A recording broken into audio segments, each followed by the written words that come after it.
Originally designed by Charles Moneypenny, the same architect who created Daytona International Speedway, Michigan International is best known for the awesome speed and competitive racing spawned by its broad racing surface and its 73-foot wide, 18-degree bank turns. Michigan's width and steep banking ensure there's always more than one racing groove, and the fact that MIS is not a super speedway means that drivers have more than enough power to make it a challenge out of the turns at both ends of the track. Once upon a time, Indy cars frolicked those high banks at breathtaking speeds, witness to Paul Tracy's record qualifying lap of 234.94 miles per hour. Today, Michigan regularly vies with Daytona, Talladega, and Texas as NASCAR's fastest speedway, with Jeff Gordon holding the NASCAR Cup Series track record of 206.558 miles per hour.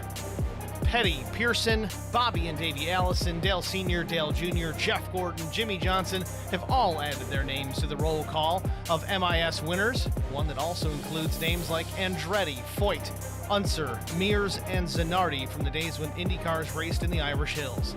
Allison to Yarborough, Andretti to Zanardi, the world's greatest race drivers, have been coming to Michigan to test their mettle for more than 40 years, and the fans have followed by the hundreds of thousands. Tonight, it's the LSR Truck Series Tristan I Need a Paint 100, presented by Brandon Minnick, and it's coming up next on HBR TV.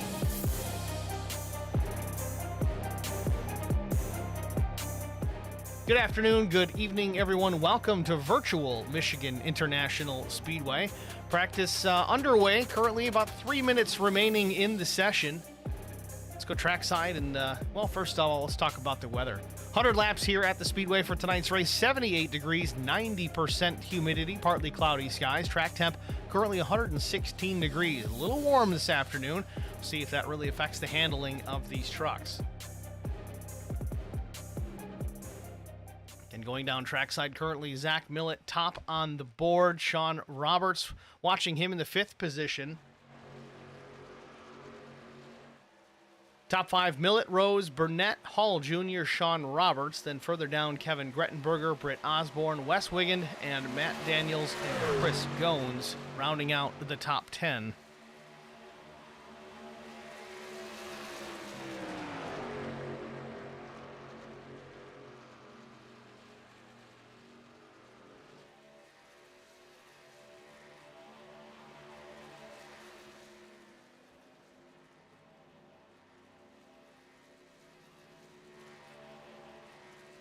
Taking a look at Bill Mulfeld, the Garza Law Firm entry, the 911 Silverado.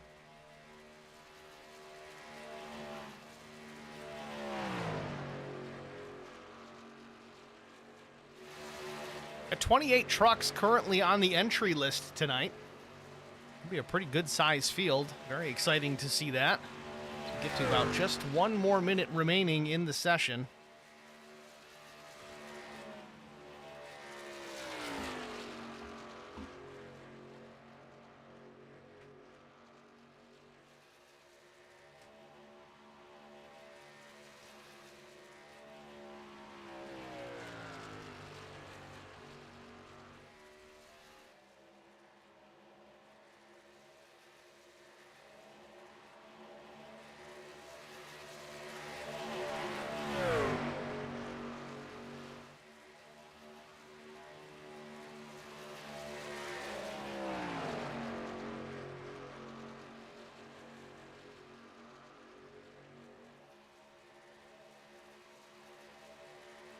And top time on the board, Zach Millett, a 39.75. Definitely getting it around Michigan Speedway here.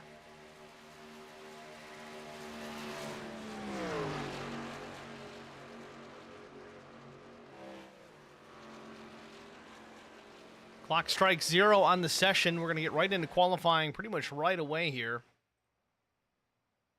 See who rolls out onto the Speedway first.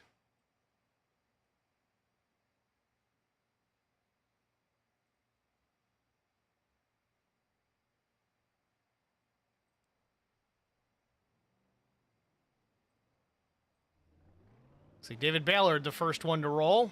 Farmington Fire Rescue F-150.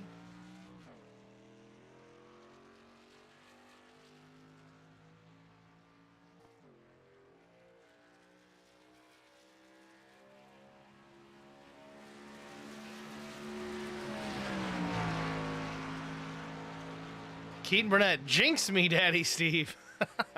LSR Gaming X, wish I could be there, man. I think that's Justin Johnson. Actually, in fact, I don't think I see him in here tonight. Hopefully we'll see you next week there, Justin. You got Cody Anderson in his usual, hi, Steve. Hi, Cody.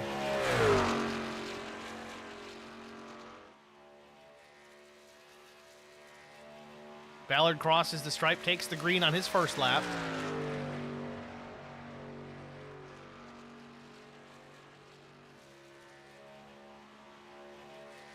Five-minute session, 2 laps.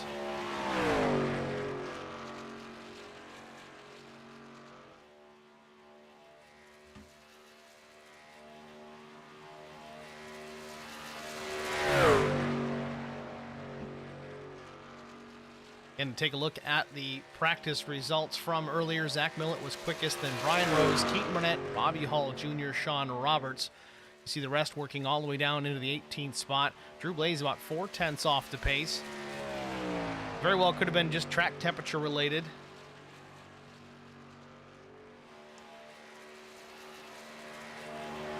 Ballard's first lap of 40:27.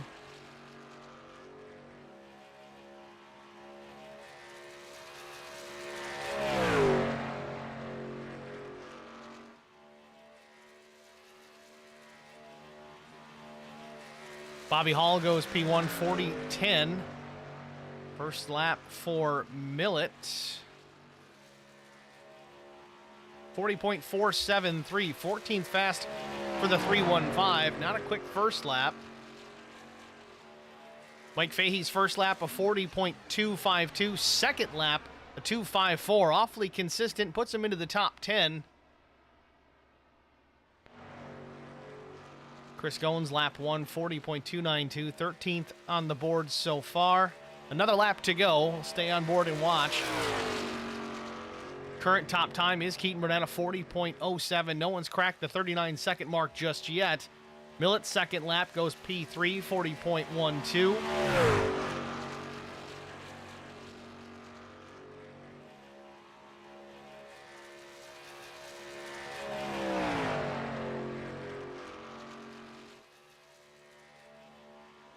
Goins drops it down below. Might have scrubbed some speed there. It was a late decision, it seemed, to get to the apron, but second lap is faster. 40.192 for Chris Goins. Puts him in the second row, the 4th starting spot. Dan Worthington, first lap, 40.239. Currently sits 15th. Crosses the stripe. 40.407 does not pick up. That car is going to be hard to call tonight with no numbers on it. Upside down Jack Daniels. We've got an issue here with the paint, it looks like. We've seen this previously with Worthington.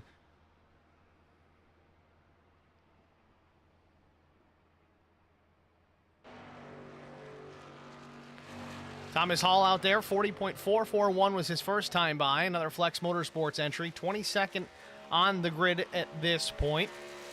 Just under a minute remaining in the session. Hall should have plenty of time to get his way back around, cross the stripe, and lock in lap 2.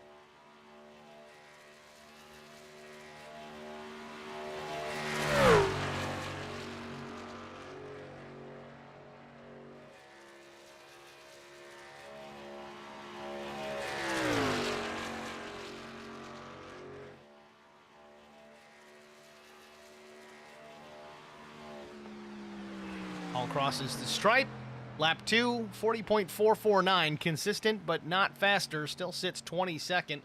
4 of the drivers have not taken the time. Bill Mulfeld, Britt Osborne, Michael Cole, and Chad Martin. We're going to step aside briefly, get a quick break out of the way, and we'll be back with our starting grid after this.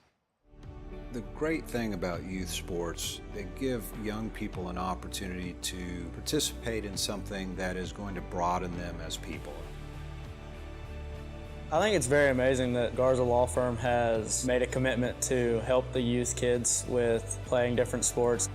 Guys like Marcos Garza that put their time into being able to help these kids live out a dream. It's made me who I am today. The Garza Law Firm. Let us help.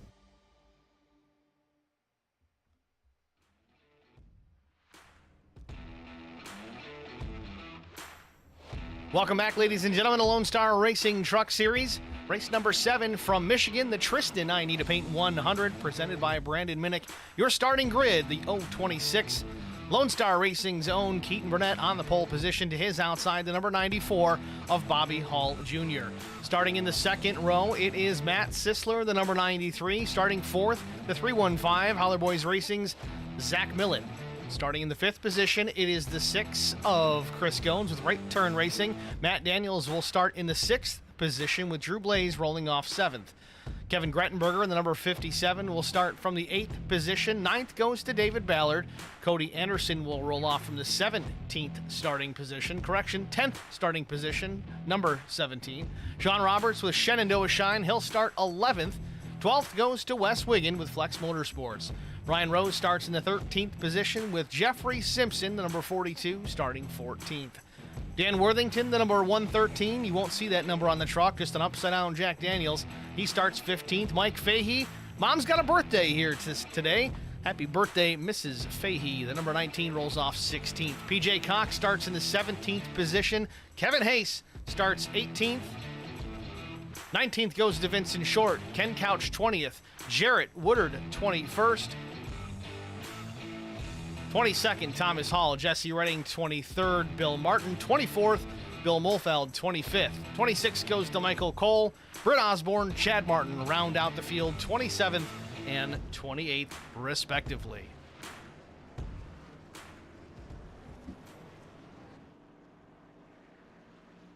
Field starts to roll onto the Speedway. It'll be one pace lap before we go under the green flag.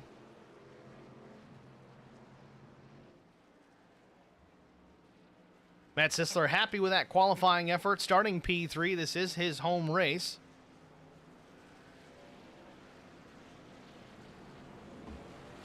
Once you've got some time in the iRacing sim, running at your home track is almost worth a 10th or two.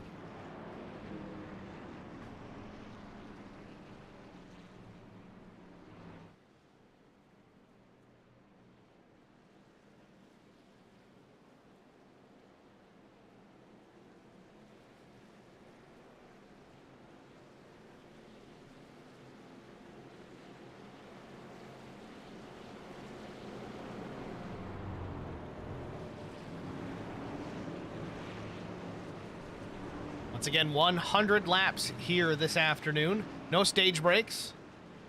None of that nonsense. Just 100 laps straight up.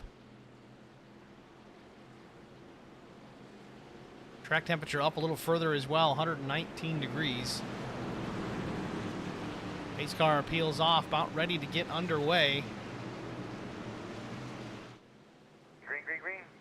Green flag waves. We're underway here from Michigan International Speedway. The Tristan I Need to Paint 100 is green.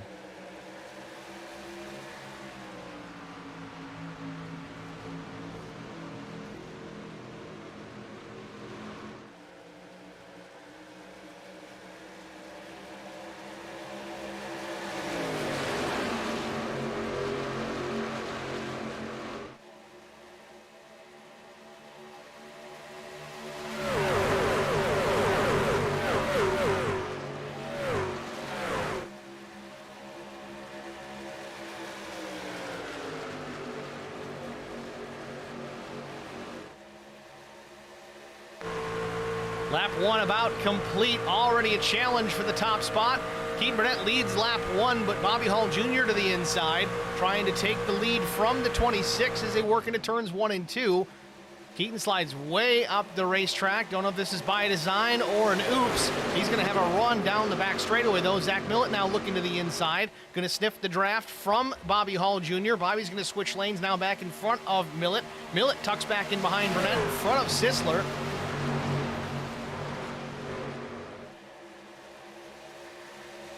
Awful racy here at the front of the field, lap 2.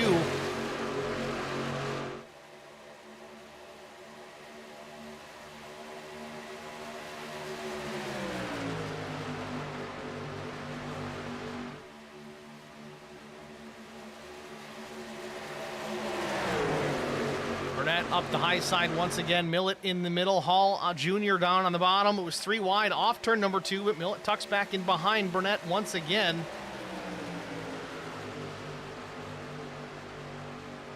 Another 3-wide battle here. This Chris Goins on the bottom, Cody Anderson in the middle.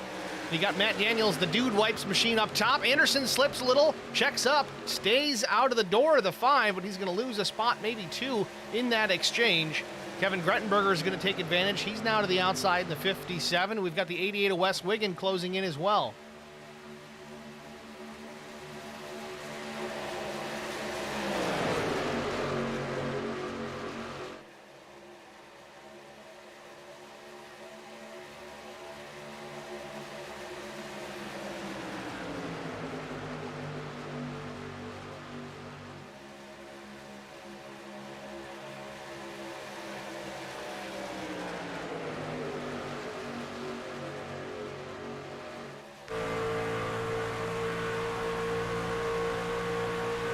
Wes Wiggin under pressure a little bit now from Brian Rose. Brian looking left and right, trying to find a way around the 88. They work into turn number 1. Brian stays topside.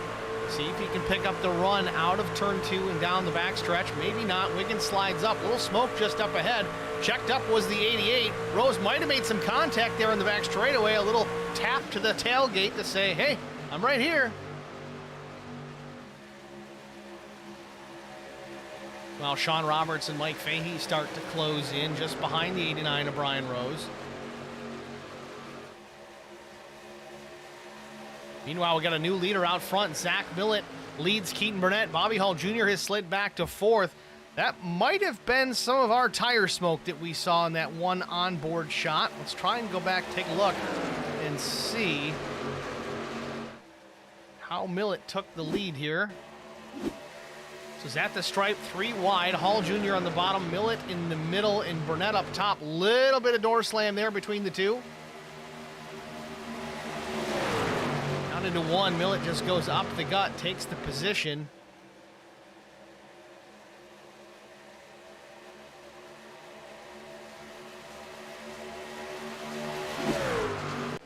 And that was the pass for the lead. Millett still has it now. Keaton Burnett about a 10th off the tailgate of the 315.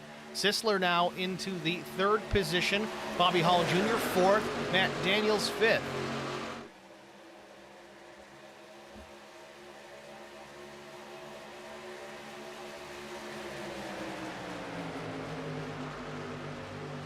Daniels taking a look to the inside on Bobby Hall Jr. in turn number 3. Drives it way deep. The 6 of Chris Goins taking a half lane up topside on Bobby Hall Jr. Nothing doing there. Tucks back in behind.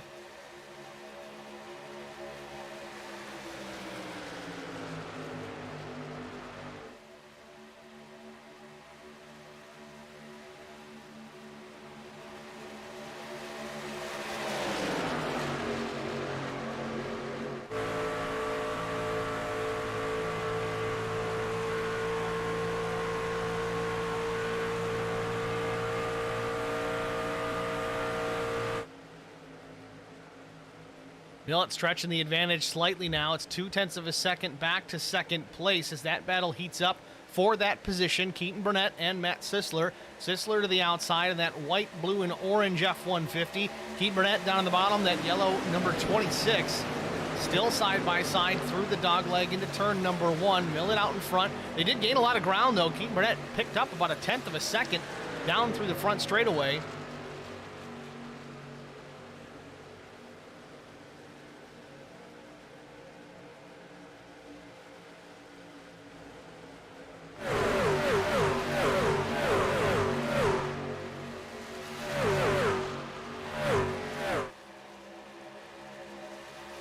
Millett leading Burnett and Sisler both. That battle still hot and heavy for the 2nd spot.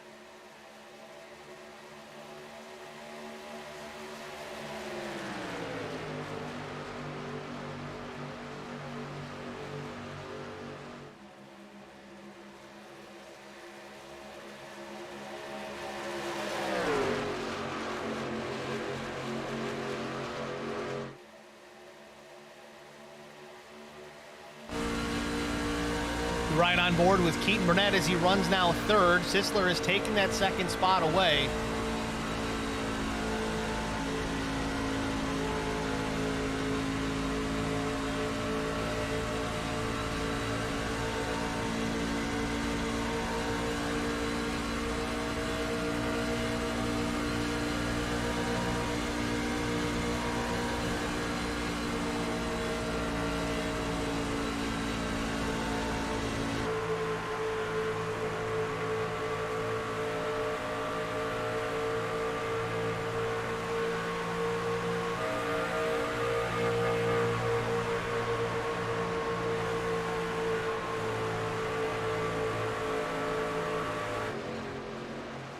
Keith Burnett retakes the second spot, goes back around Matt Sisler. Now he's hot on the trail of Zach Millett once again, keeping that deficit between a 10th to a 10th and a half. 12 laps in here at Michigan, clicking off in a hurry already. Been clean and green since the start of the race. Hopefully we keep it that way all the way to the finish.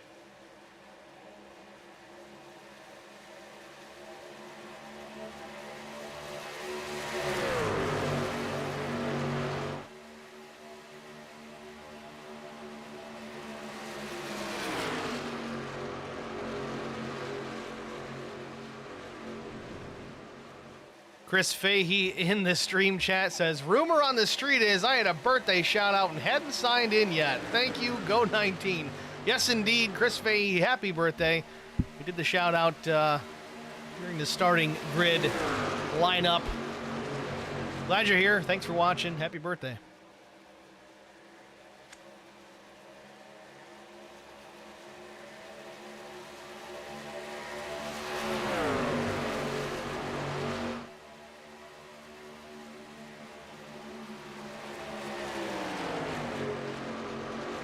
Millett swinging the back of that truck out.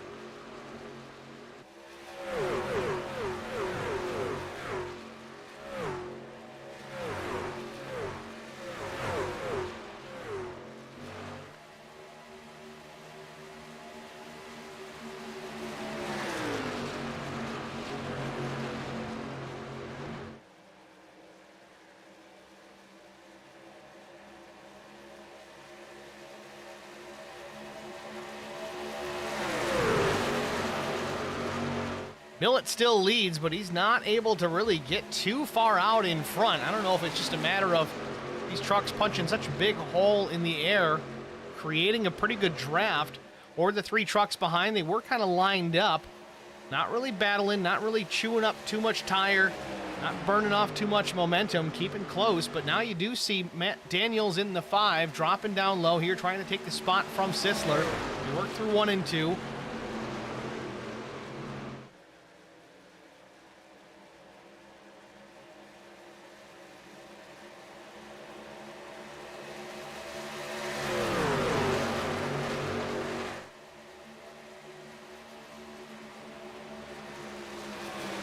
I will say Keaton Burnett has a strong truck here tonight. 15 laps in. Started on the pole position, but still hanging tough there in the second spot. About 2.5 tenths behind the leader, Zach Millett. Seems to really have a good run off turn 4 and through the front stretch.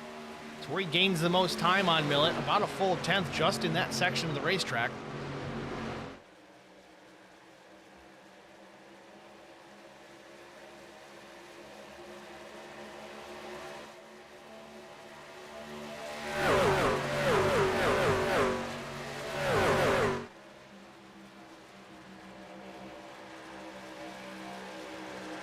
Brian Rose moving towards the front into the 4th spot, takes the position from Matt Sisler. Wes Wiggin there in the 6th position. He's the next one to put it on the attack to the 93.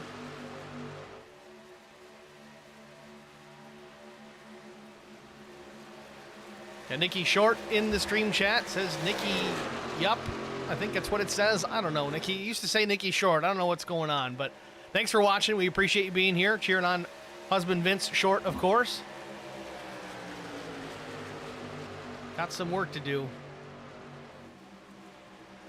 Vincent Short currently running back in the 20th position, saving his stuff for now. Might be the same MO and strategy for Drew Blaze, as Blaze is just ahead in the 19th spot, but caution on the Speedway. Maybe Billy Martin involved. Matt Sisler showing an issue as well. There we go, off turn 4.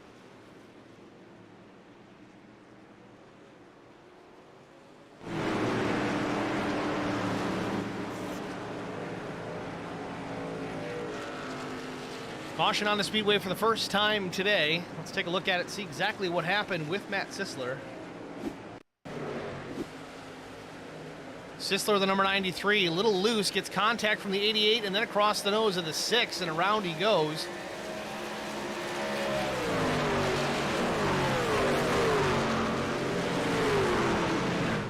Not a major incident by any means, but certainly enough to throw the yellow. We are under caution for the first time today. With that, we're going to step aside. We're going to go side by side so you don't miss a minute of the visual action. We'll be back after this. I would definitely recommend the Garza Law Firm to all my family and friends because I know how he's treated me. I have been playing basketball ever since I can remember. I just finished my 6-year career playing for the University of Tennessee. I feel like we're both striving to be better every day. He's always responded quickly and has always come through with whatever he said that he's going to do. The Garza Law Firm is definitely somebody you want on your team. The Garza Law Firm. Let us help.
The great thing about youth sports, they give young people an opportunity to participate in something that is going to broaden them as people. I think it's very amazing that Garza Law Firm has made a commitment to help the youth kids with playing different sports. Guys like Marcos Garza that put their time into being able to help these kids live out a dream. It's made me who I am today. The Garza Law Firm. Let us help.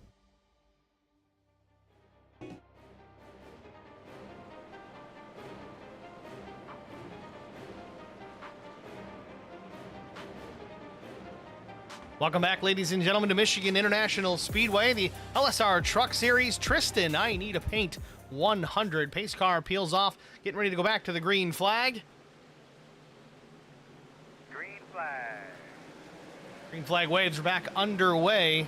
Lap 21 goes on the board. Zach Millett, Brian Rose, Matt Daniels, Sean Roberts, Wes Wiggin, your top 5. Tristan Sykes in the stream chat. Did someone need a paint? Thanks for sponsoring, Tristan, or maybe Minnick. I'm not 100% sure who foot the bill on this one, but either way. Ooh, little scrub of the wall there mid-pack. Looked like Mike Fahey might have got a piece of it. Gathers the truck back up, but he's going to lose 2, 3, 4 spots here.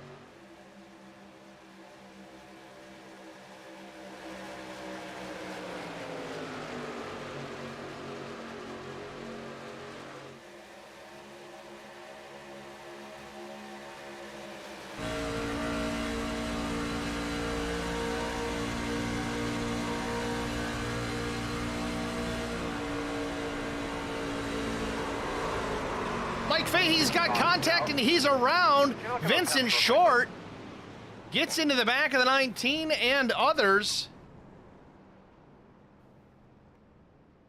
Tristan Sykes confirming Brandon Minnick covering this one. Thanks, Brandon.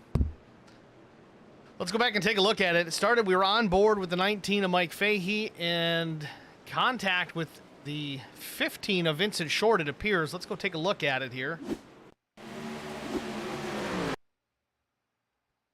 Fahey actually comes down a little. He catches the black and green machine on the bottom. I think that's the 21. Short tries to go high to avoid, but nowhere really to go.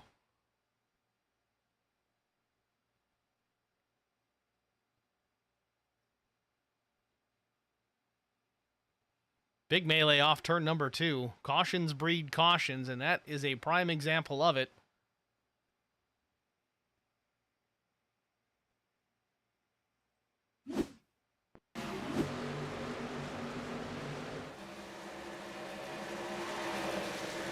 Fahey almost had it saved, but again, Short tried to go high to go around, and contact was made there.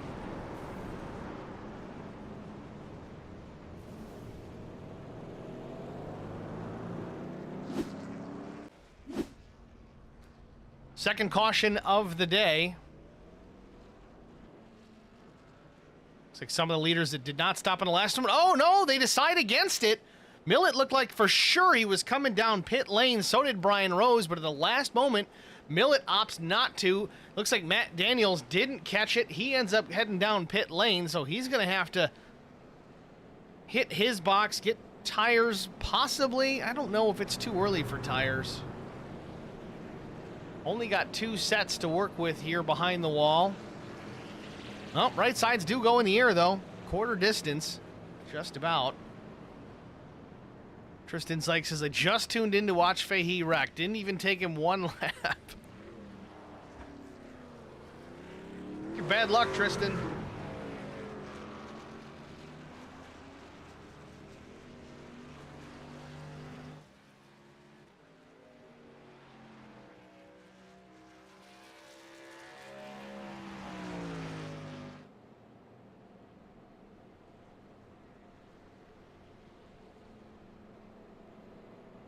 You know, before we get the one to go here, let's try and pull Zach Millett into the broadcast booth and get a quick word with our leader. Talk to him about that fake out with pit lane. Zach, it's Steve in the HBR TV booth. You got a copy? Hey, Steve, how's it going? It's going well. We saw you duck down pit road there for a brief moment, and then all of a sudden, hard right back on the racetrack. Was there intentions to pit there, or were you just trying to pull a fast one and get some guys to bite? I was trying to get somebody to bite, and it looked like it might have worked. I didn't want Brian to bite. He knew what was going on, but I tried to make it as believable as possible. Looks like you got the 5 of Matt Daniels to jump down pit road and take tires as well. He had a couple guys in behind him, but some guys took the opportunity on the first stop to pit as well. What is your strategy the rest of the race? You only got 2 sets of tires over the wall. When do you intend to use them? I think we're going to wait as long as possible to try to use them. I think they're going to be worth a lot at the end of this race. Well, Zach Millett not very forthcoming about when they're going to burn that set. Keeping it close to the vest. Thanks for talking to us, Zach. Good luck the rest of the way.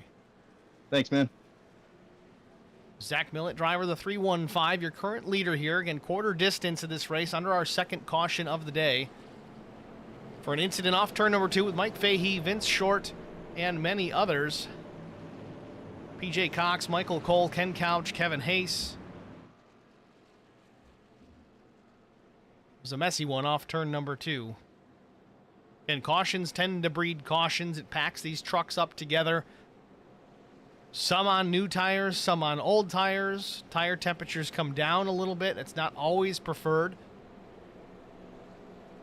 Typically, the way they want to set these trucks up is that you get the optimum operating temperature in the tire. That's the best way to get it to run. It takes some time, so you're going to start at a lower pressure. Truck may not necessarily handle how you want it to until it gets to that optimum pressure. That's why it can typically lead to some cautions very shortly after the restarts.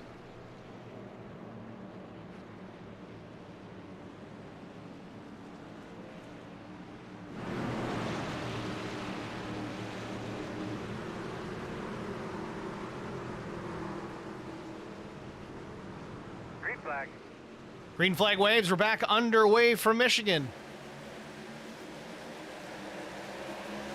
Millett with a big jump, gets to the outside right as soon as he crosses the start-finish line. Really gets that wide entry down through 1 and 2. Not right to the bottom, kind of using that second groove right now.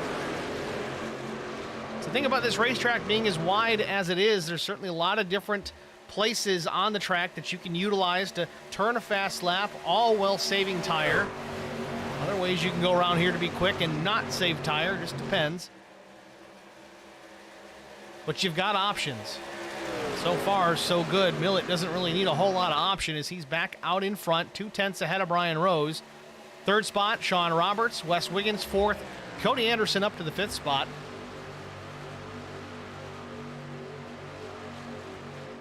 The battle for position here with Keaton Burnett and Dan Worthington. Burnett, the number 26 in the high lane.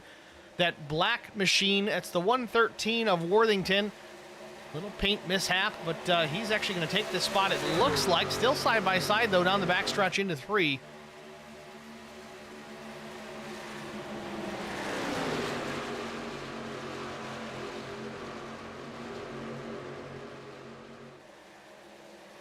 Keaton Burnett dealing with pressure now from the 42 of Jeff Simpson.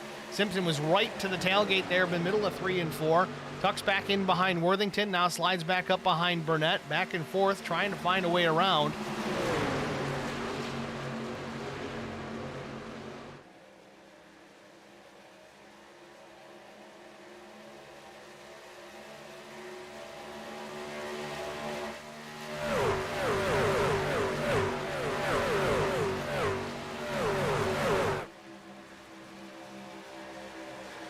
Keaton's managed to stay ahead of Worthington, but Jeff Simpson, the number 42 truck, he powers on by on the bottom. Not sure if Simpson took tires. It appears he may have. He did make that first pit stop at lap 18. 19.8 seconds in the box. It's hard to say if there was tires included there because he could have been there doing some repairs. Or it could have just been fuel and some repairs. It's hard to say. But typically if we see a 14, 15 second stop, usually indicates 4 tires with fuel.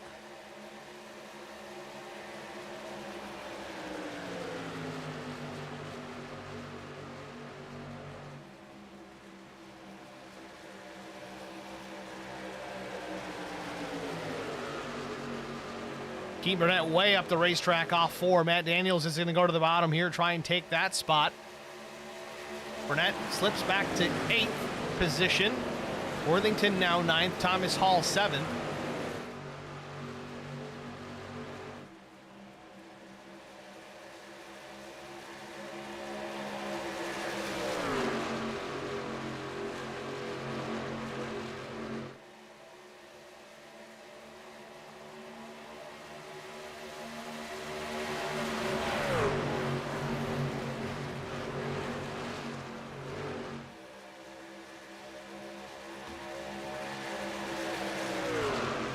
Keaton was very quick. Oh, we got trouble off turn 4. Keaton Burnett is in it. He crashes down pit lane, straightens out the truck, still catches a piece of the wall. Still no caution. This is unbelievable. There was a huge wreck off turn number 4. We do not get a yellow for it.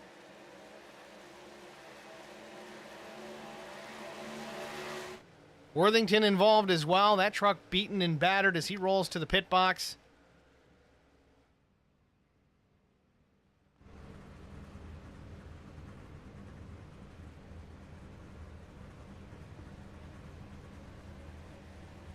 Luckily, they do have the use of a fast repair, but you got to wonder if he got it checked in time. You see Burnett still sits on pit lane.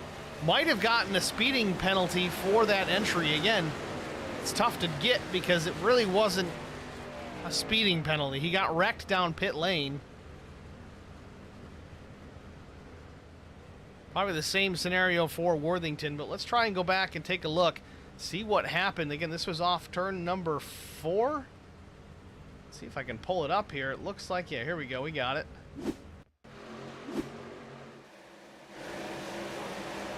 Slow it down here. Try to unpack this a little bit. Looked like trouble started up ahead. Yeah, we see the 88 and the 66. Sean Roberts.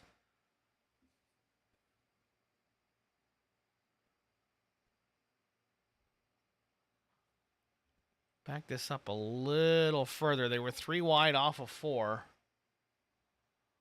The 66 of Roberts on the high side, the 88 down low. Wes Wiggins still sliding up a little bit, gets to the left side. Roberts had a little bit of room to go high if he had to, but it's tough to really gauge it. Contact was made there. Then Keaton Burnett and Worthington get collected in it as well. They slide through the grass, and I think ultimately both end up with that unsafe pit entry. Ooh, Worthington just destroys the pit wall.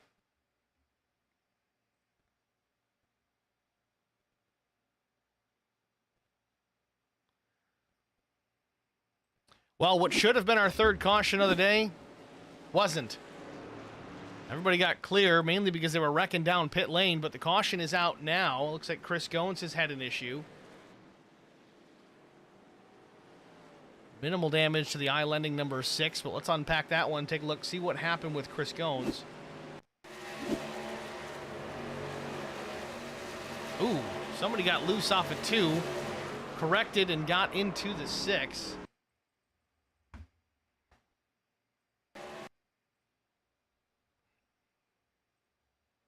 Yeah, it's the 726 machine. Looks like he got to the outside, a little loose.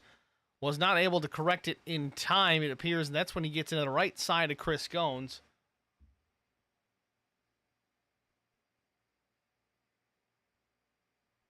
So Michael Cole making contact with the wall and Chris Goins brings us under caution for the third time. It's amazing how that brings out the yellow, but the one on the front stretch there doesn't.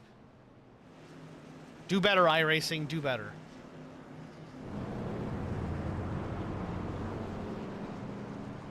So many trucks down pit road here. Lap 35 on the board. Again, our third caution of the night.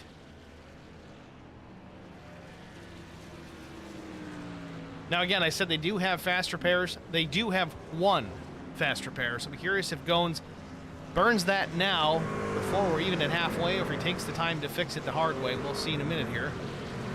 Comes to a stop. Fast repair used. So now Goins is going to be working without a safety net the rest of the race. Hopefully keep that number 6 clean. Michael Cole also involved in that incident. He still sits on pit road, possibly not checking his fast repair. That may be the case, trying to fix that the old and slow way. And that's not necessarily the wrong way to do it. It's a strategy play. You know, if you're expecting, well, there's a lot of this race left. Again, we're 35 laps in of 100. There's still potential for another incident that I might need that fast repair for. So he may take his time here, get these repairs made, save the fast repair for later, or maybe I missed it. Maybe he already used it from a different reason, but hard to say. We don't have any indications of that. He is down and away, though.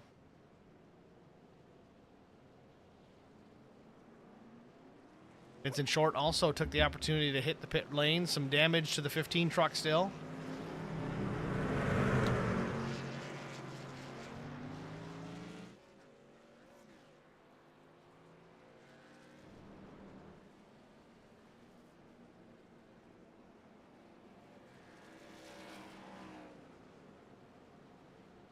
So with that cycle of pit stops, we'll give you an idea here who pit, who didn't. Jeffrey Simpson, well, he pit at lap 18, so he stayed on the racetrack. Matt Daniels pit at lap 23. He also stayed on the racetrack. PJ Cox took the opportunity to hit pit lane. Looks like fuel only for the number 05. Jesse Redding, he's going to restart, looks like third. Jesse stopped at lap 23. Zach Millett pit on this cycle. Everybody else from, looks like PJ Cox all the way down, lead lap wise, everybody on the lead lap from PJ Cox all the way down to Vincent Short opted to hit pit lane this time. Most everybody took tires. Might have had a handful fuel only, still saving. Kevin Blue in the stream chat. Stream looks great tonight. Thank you, sir. Maxing it right out tonight. It's getting a little warm in here.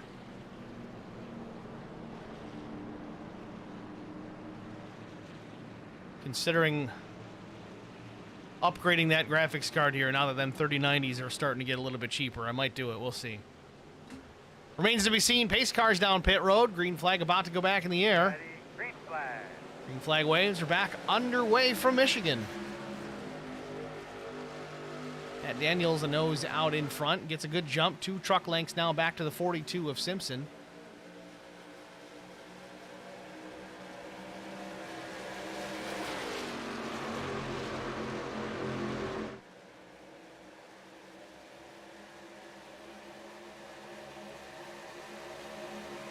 Trouble off turn 2. We saw it developing. I was trying to get on Chris Goins there. We saw him 3 wide, not wasting any time, just trying to get back to the front.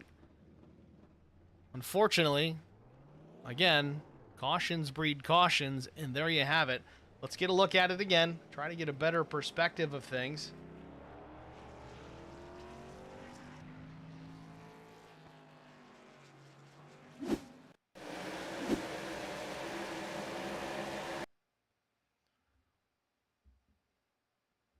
Looks like they got through the corner okay, but it was once they were on the straight that they came together. Try to get a better angle on it.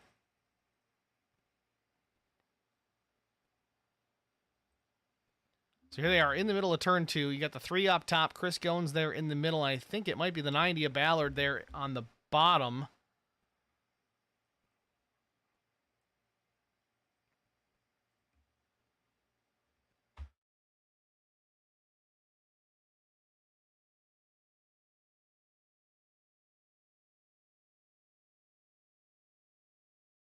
Three of Kevin Hayes up top. Again, hard to see here.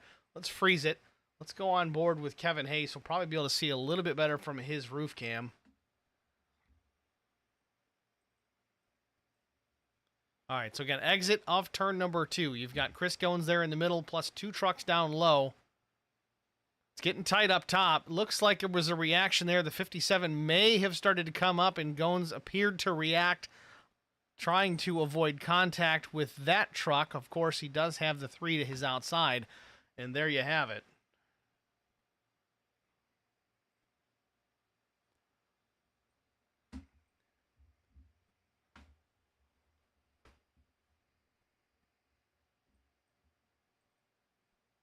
Does Keaton Burnett get in this too? Oh, he does. Going to the outside of the 08. Ken Couch. Got to check up there, Keaton. Come on. Does he hit the wall hard here or what? Oh. It's still raceable, Keaton. Get her fixed and get back out there.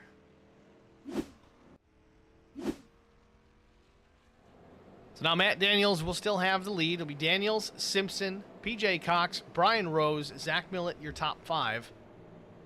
Again, don't forget Daniels and Simpson on slightly older tires, more so Simpson than Daniels. Daniels stopped at lap 23, but we've had some cautions in between, so really not a whole lot of heat being put into the tires. The driver of the number 5 truck so far. Not really a full heat cycle, I wouldn't say.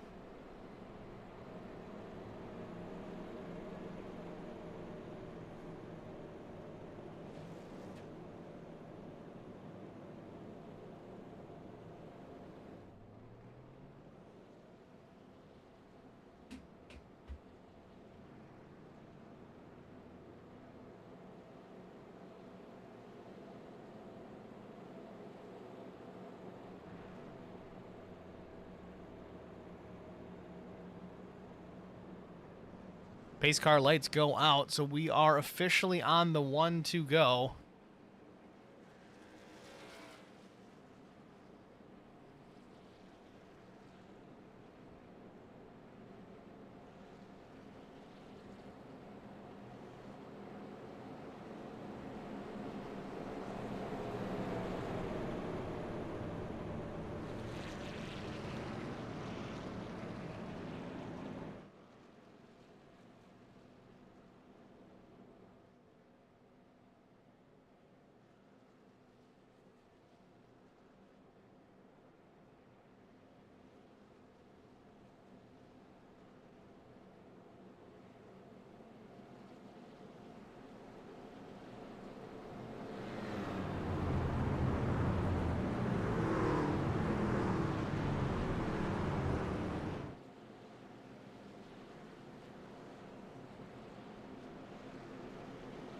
Keaton Burnett has rejoined the field, so that's a plus. He's not on the lead lap currently.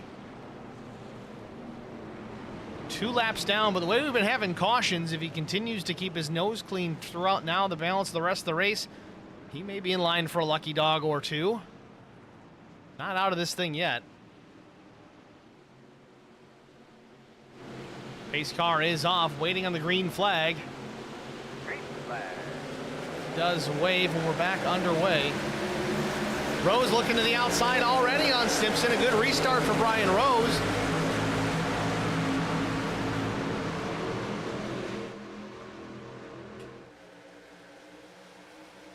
Simpson, though, drives it to the bottom and manages to stay out in front of the 89. Still might be a lap or two before we see the tire difference really come into play, or maybe not. Rose looks to the inside down the back straightaway, has position on Simpson's going to take the second spot into 3, that is. Try to get 2 for 1 here, looking to the bottom on Matt Daniels. Brian Rose sniffing the lead off turn number 4.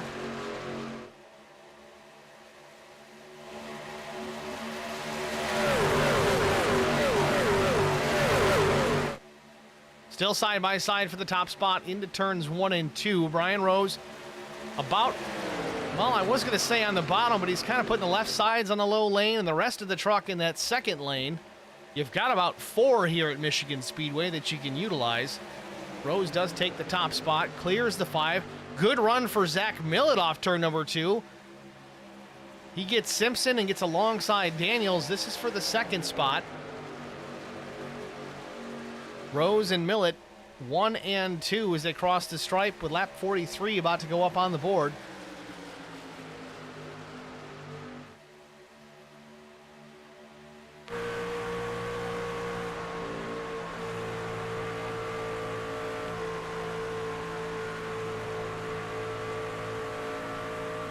See if Millett gets another run, and we have caution on the speedway once again. Cody Anderson, Chad Martin, likely the 2 involved here.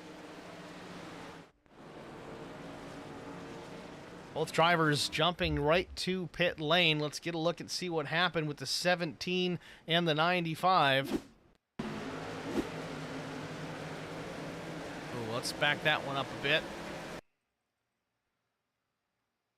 Few things going on here.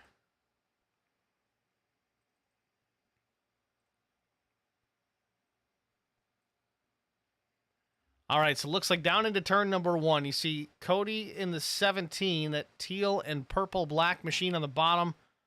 Then up top, you've got Jesse Redding turning in. Cody's coming up at the same time. They kind of meet in the middle. 21 goes to the top, but now Anderson's trying to correct. He goes to the bottom. Does he make contact with Bobby Hall Jr. here? Maybe slight, maybe netcode. It looks like they were far enough apart, but that bounces him in front of Sisler. Slight contact from the 93. It's going to angle Cody back to the bottom. He overcorrects. A bit of a tank slap up the racetrack. Gets a piece of the 93 again. Hard impact to the safer barrier. Now he slides back down the racetrack, and he's going to collect the 95. And I think Fahey might have got through that. Keaton Burnett gets it again. Oh, never mind. Fahey just got drilled in the back from the 26 of Keaton Burnett.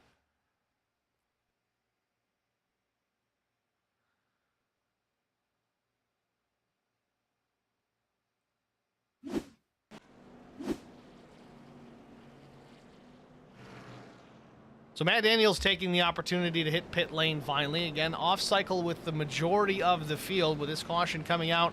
The 5th of the day, still shy of the halfway point.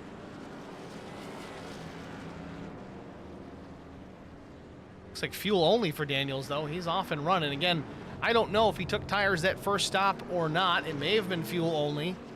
The way that he got chewed up there quickly by Brian Rose and Zach Millett, it very well may have been fuel only on the first stop, and he may still have 2 sets of tires over the wall. Remains to be seen. We still got 56 laps remaining.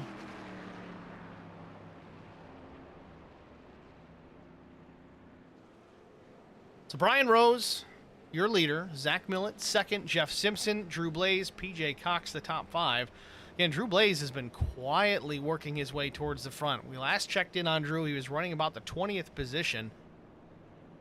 Now he sits in the top 5 in 4th.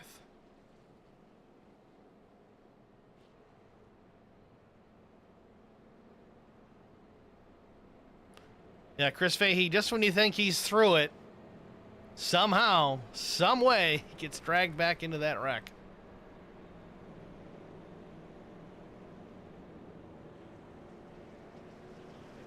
We'll be right back, folks. Stay with us. The great thing about youth sports, they give young people an opportunity to participate in something that is going to broaden them as people. I think it's very amazing that Garza Law Firm has made a commitment to help the youth kids with playing different sports. Guys like Marcos Garza that put their time into being able to help these kids live out a dream. It's made me who I am today. The Garza Law Firm. Let us help.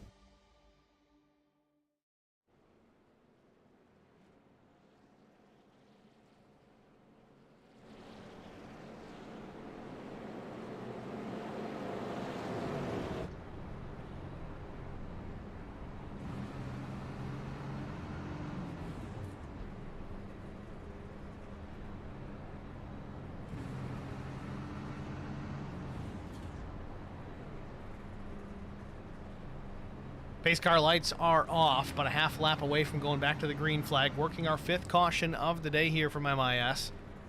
Brian Rose, Zach Millett, Jeff Simpson, Drew Blaze, PJ Cox, the top 5. Then it's Bobby Hall Jr. Then Thomas Hall, Jesse Redding, Kevin Grettenberger, Jarrett Woodard. Your top 10.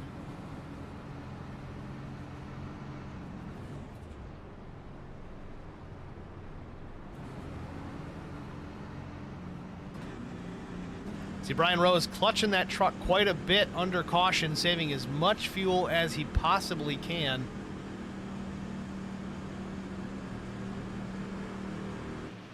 Pace car is off, waiting on the green flag one more time. Green flag. Good jump by our 2 leaders, Rose and Millett. Still somewhat side by side as they work down into turn number 1. Millett up on the high side. Rose goes to the, well, close to the bottom, not quite full bottom. Jeff Simpson there trying to battle with Drew Blaze for the 3rd position. Blaze working to the outside, going to have the momentum down the back straightaway.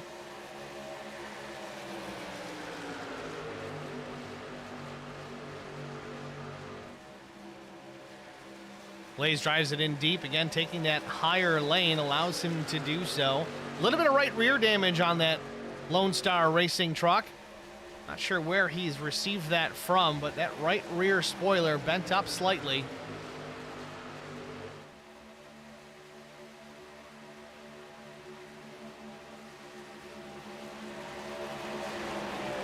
Little contact between Jeff Simpson and Bobby Hall Jr. Seemed somewhat incidental. Bobby checked up immediately as soon as they got into each other, trying to avoid that wreck.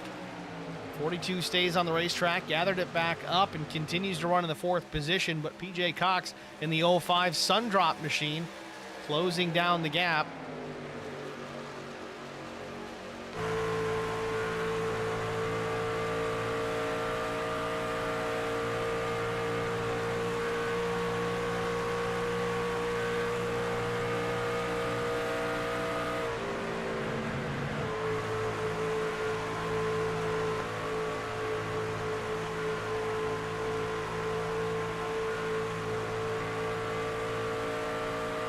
Truck's pretty loose off turn number 2, almost making contact with the wall. If they didn't, it was awfully close.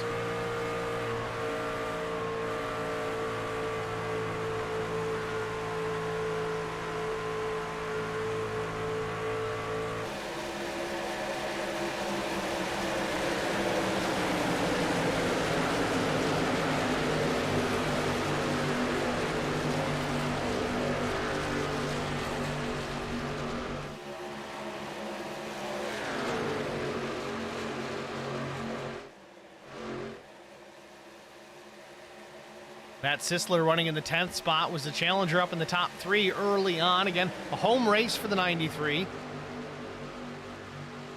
Meanwhile, behind them, Wes Wiggin and Jesse Redding battling for position. Also behind them, you've got Vincent Short, David Ballard, Matt Daniels. You also got the 421 of Britt Osborne there involved, a 4-truck battle for position. Thought they were going to go 3 wide there for a moment, but Daniels with some drafting help from Ballard. He gets pushed out of the nose in front. Ballard chases him through. He takes the spot from Short as well. Now it's Chris Goins and Britt Osborne on the bottom, trying to look to the inside of Vincent Short. Osborne has it for now, but with the momentum of the 15 off turn number 2, Short battles back on the outside.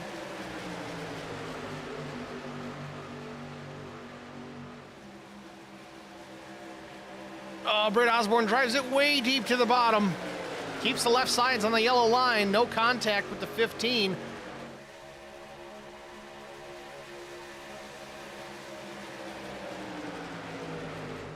Up front, battle for the lead. 3-way battle for the lead. Brian Rose to the outside, but Drew Blaze up the gut. He's going to take 2 for 1 here in the middle of 1 and 2. Go from 3rd to 1st. We saw Millett trying to take advantage to maybe make that pass, but it seemed that Drew Blaze saw it coming and took advantage. Drew Blaze out in front. P1 here, lap 52.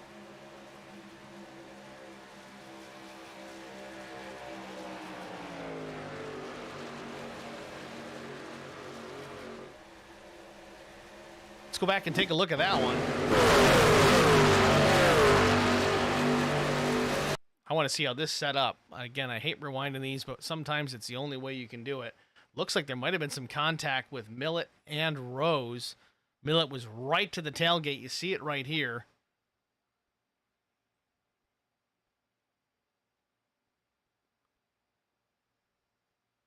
Oh yeah, tried to change lanes. Gets into the back bumper of Brian Rose, puts the 89 into the wall. Millett drops way to the bottom, and it just like Moses parting the seas here. Drew Blaze takes the top spot with that mistake, essentially, from Zach Millett. Again, Millett and Rose teammates here. That one not working out. That's going to make the meeting very interesting post-race.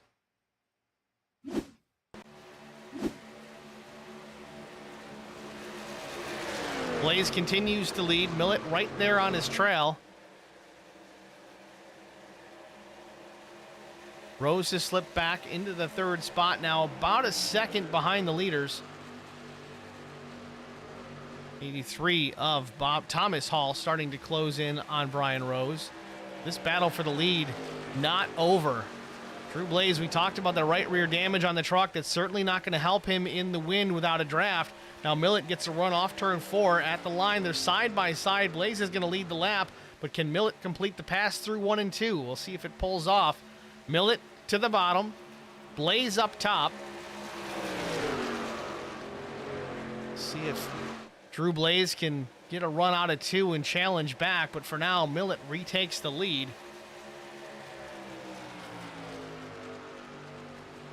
Here he comes. Drew Blaze with the run, goes to the bottom. Slides up in front of Zach Millett. Will Millett lift? Probably. It's early. Oh, a little bit of contact. He doesn't lift. Takes exception to the slide job. Drew Blaze still leads, though. Millett to the outside. We haven't really seen a mano-a-mano battle with these two much this season.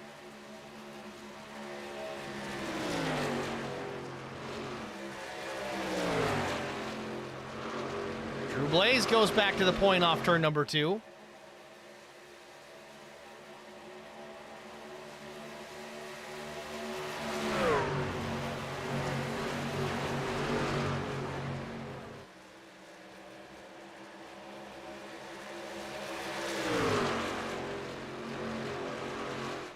Millett taking a look to the inside through the dog leg once again at the stripe. I think it might be Millett. It is.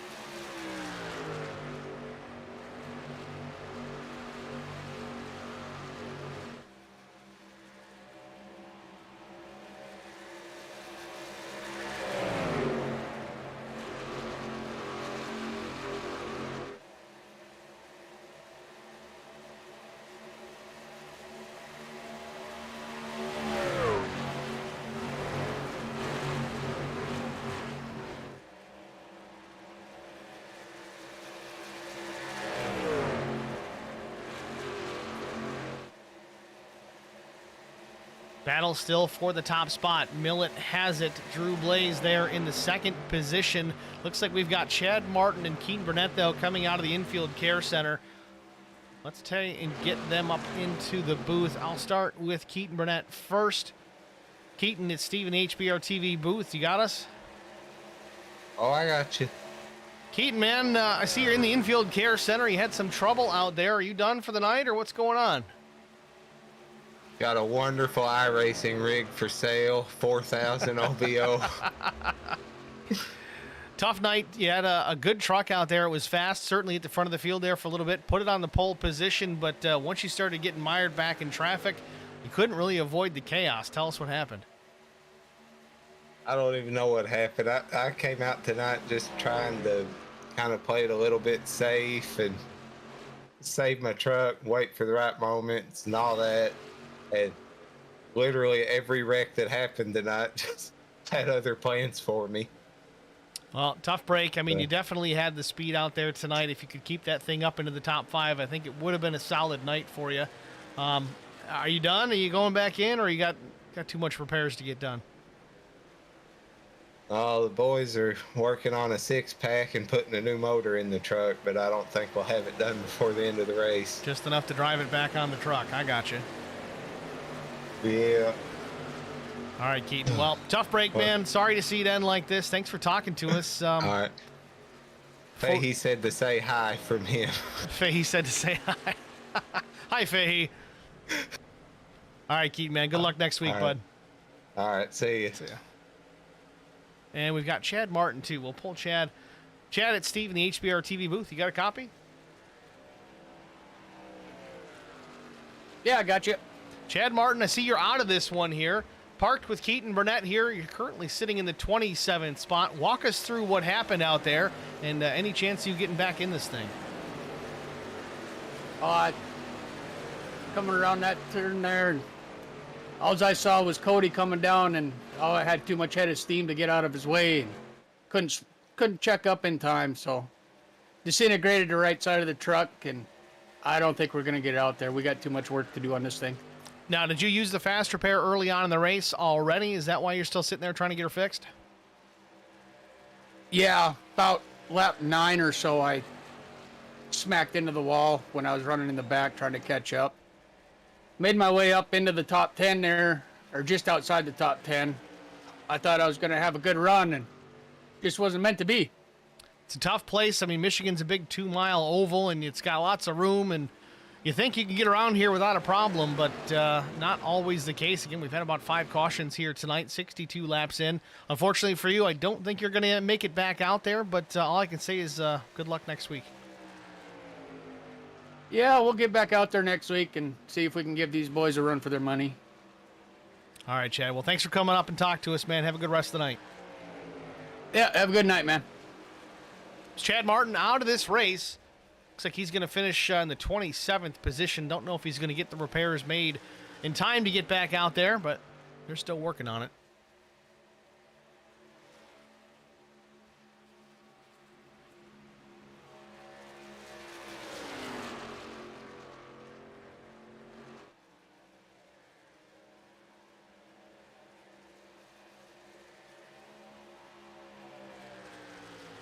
Meanwhile, Zach Millett still leading Drew Blaze, starting to put a gap on Wes Wiggin. 2.45 seconds back to the 3rd position.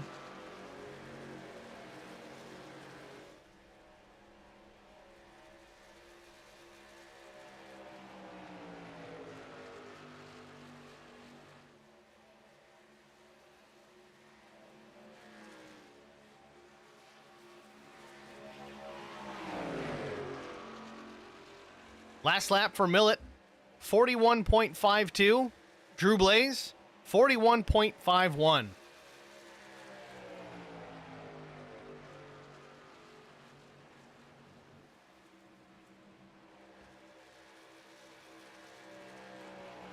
Trading fastest laps here right now. The best so far is Zach Millett, the 40.1.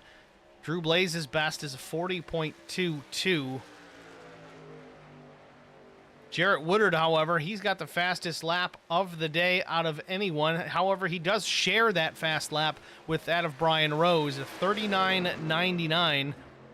The only two drivers to crack the 39-second barrier so far tonight.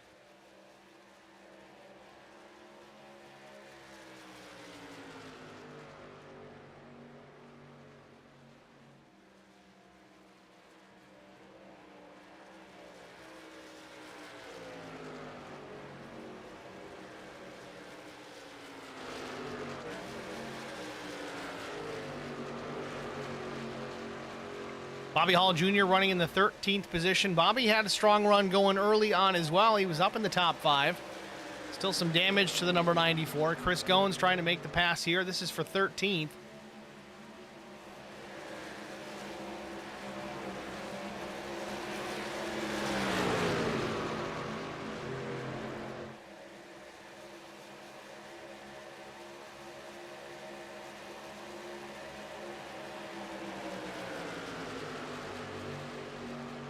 Chris Myers in the stream chat cheering on Bill Mulfeld, saying we need a caution. That would be nice. But again, in this particular league, they do not run stage breaks. So if we get a caution, it's going to be because somebody made an oopsies, puts their truck in the outside wall and brings out the yellow the old-fashioned way. So far, so good, though. It's been a long green flag run here. I imagine we may start to see some green flag stops here shortly.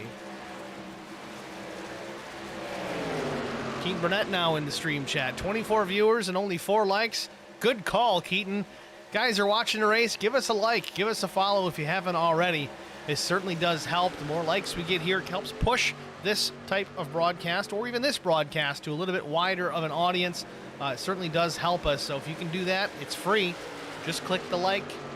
You can share it too. That's always a bonus. At the very least, though, I do appreciate you guys watching.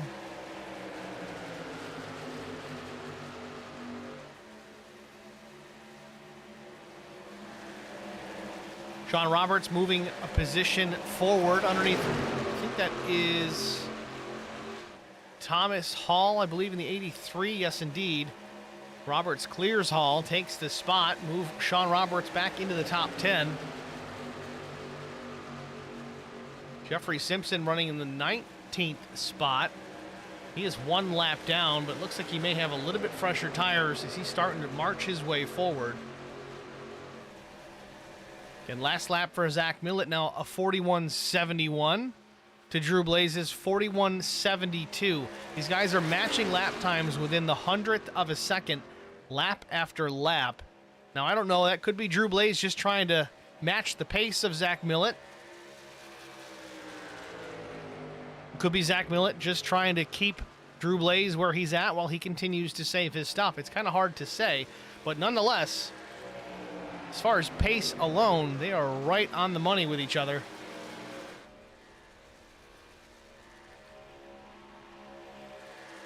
Lap 70 goes on the board. Millett still leads.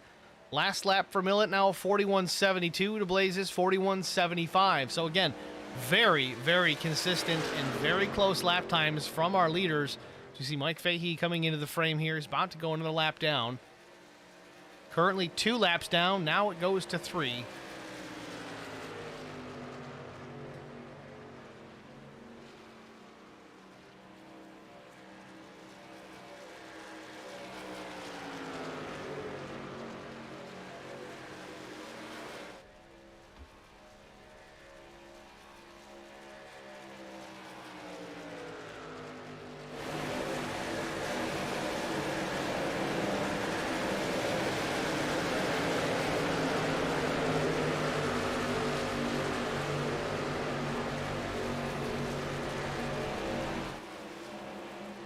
Dave Ballard running in the 15th position just behind Thomas Hall.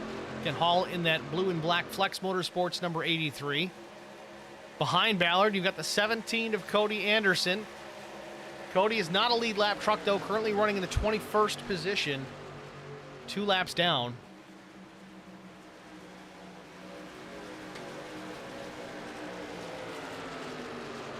Had a myriad of cautions early on. I think we're up to 6th total. So we see some drivers hitting pit road here, Brian Rose being one of them.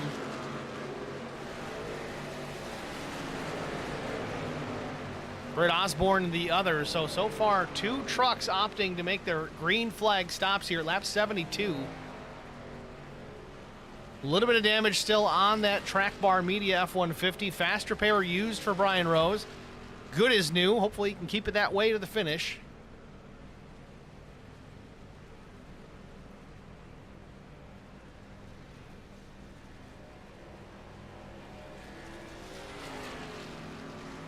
Brian Rose down and away. 4 tires and fuel. Britt Osborne, same thing. Drew Blaze now down pit lane.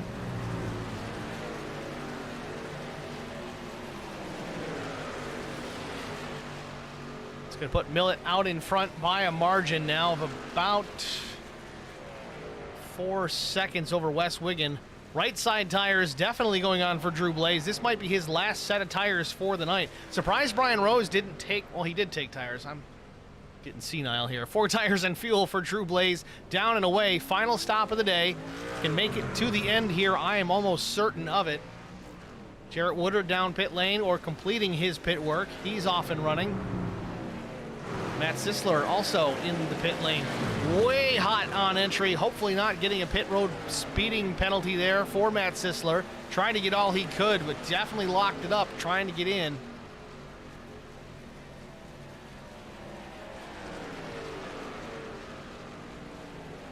Some damage also on the number 93. See if he uses a fast repair if he's got one left. There it is. Also going to be 4 tire change for the Apex Tech Racing number 93.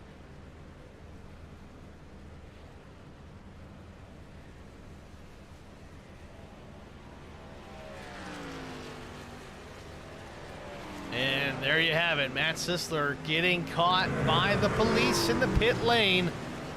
Too fast on entry for Matt Sisler. He's going to have to sit. I think it's a 40-second penalty. That's going to put him down for sure.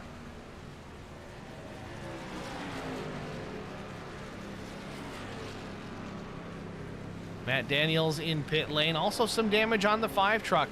You look at these trucks out here and you think we're running Martinsville. Everybody out there burning the fast repair here on the final stop of the day.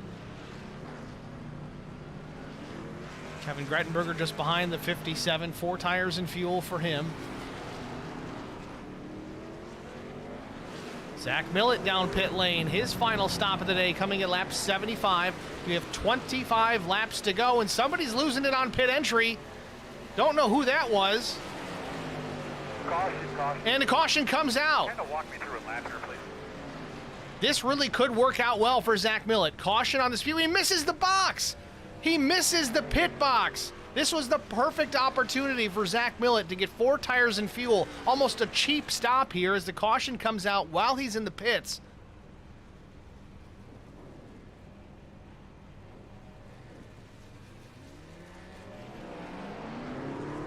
Leader Wes Wiegand through 3 and 4, but Zach Millett down and away. This is going to work out really nicely for Zach Millett, I think, as long as he doesn't get caught a lap down here. My concern is he may have been leaving pit lane when the pit exit was closed.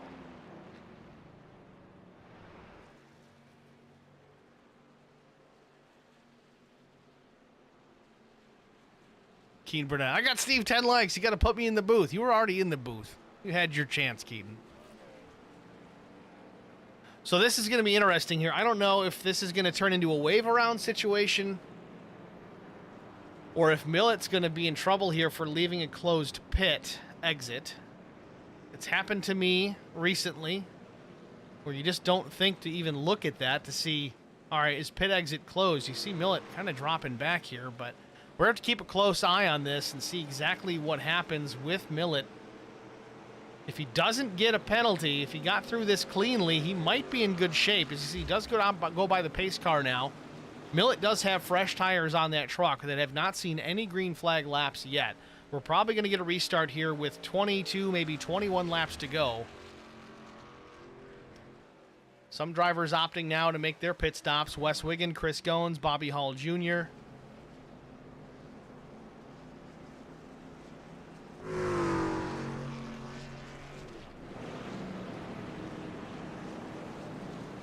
This really kind of works out for everybody involved. The guys that were getting ready to pit under the green flag. They get the opportunity now to do it under the caution flag, so I don't have to worry about trying to cycle back through. This really is going to work out a lot for guys like Chris Goins, Dave Ballard, Wes Wiggin, Bill Mulfeld. Almost a free stop here. Seems that Drew Blaze has cycled back to the top spot. And Drew took his pit stop at lap 72, 3 laps before the caution came out. Let's go back and look at why we're under caution. It looks like Thomas Hall was trying to get to pit lane. Had trouble.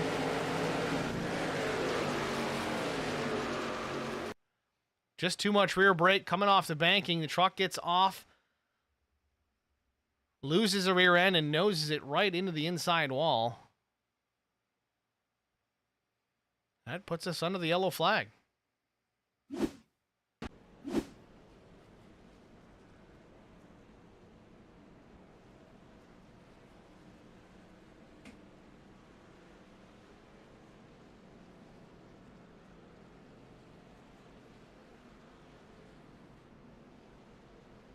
Got a few trucks ahead of our leader, Drew Blaze. Likely wave around trucks. There's some going to peel off, going to hit pit lane here. As soon as we get the 1 to go signal here, they will be able to pass the pace car.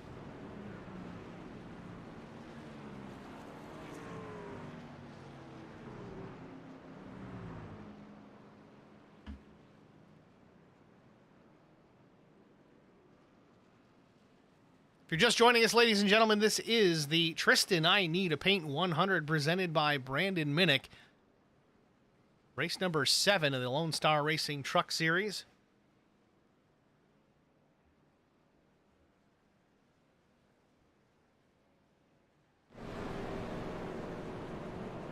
"22 laps to go." We are on the 1 to go signal, so as we kind of expected, we're going to get the restart here with 21 laps to go. It's going to be Drew Blaze, your leader, Brian Rose to the outside.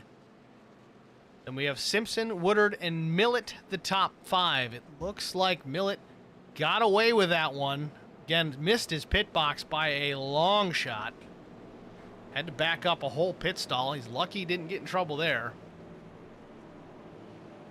But it looks like Millett in the top 5 is going to have the freshest tires out of everyone. Now, mind you, it's not by a lot. Brian Rose pit at lap 71. Drew Blaze pit at lap 72. We're talking about a few laps here. But we close into the end of this race.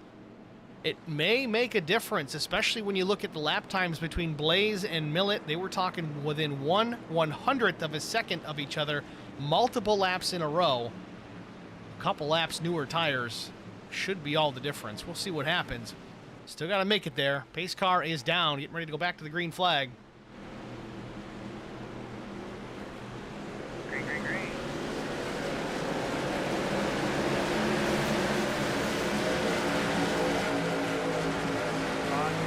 What you doing there, homeboy? Caution on the speedway already. Thomas Hall, Vincent Short, Michael Cole.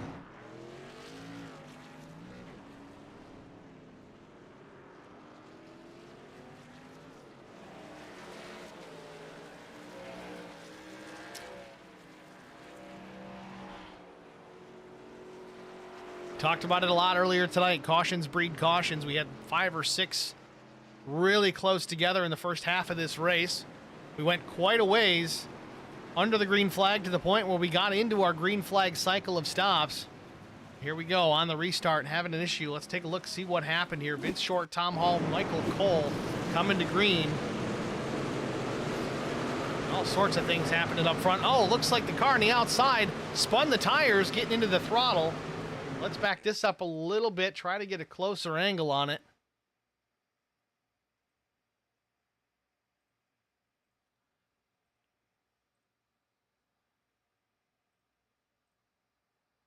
All right, so left side of your screen, the back of the back there, Vincent Short at the tail of that lane. The car in front, I believe that is Michael Cole, the 726.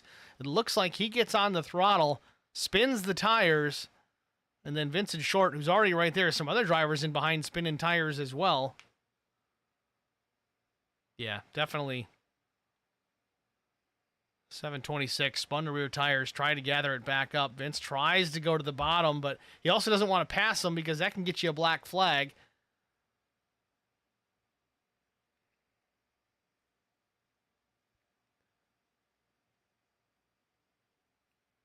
There you have it.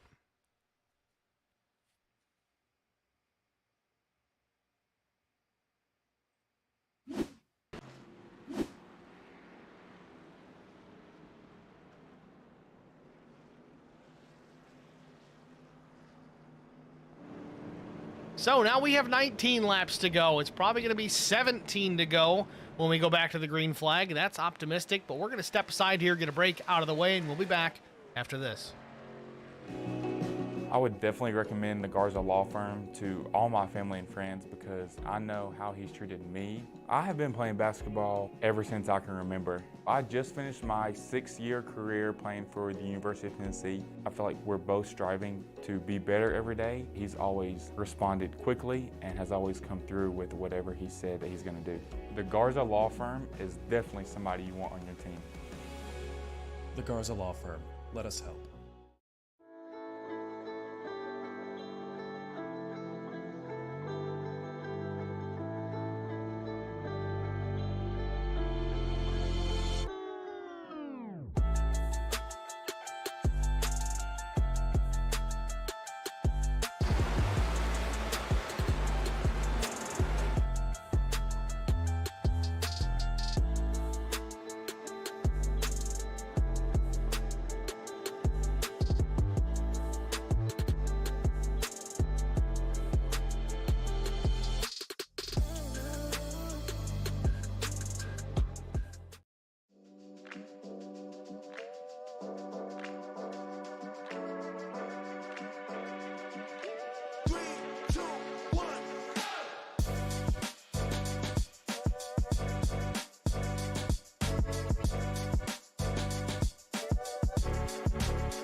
Welcome back, ladies and gentlemen. 18 laps to go. Pace car lights are off. We are officially on the 1 to go lap. It'll be 17 to go when we get the green flag. Maybe, just maybe, 7 cautions is where we end it. Keep this thing green all the way to the end. Don't spin the tires. Don't get in the throttle too hard. Let's get it clean here. Pace car pulling off the racetrack here as we get ready to go back to the green flag to settle it here from Michigan.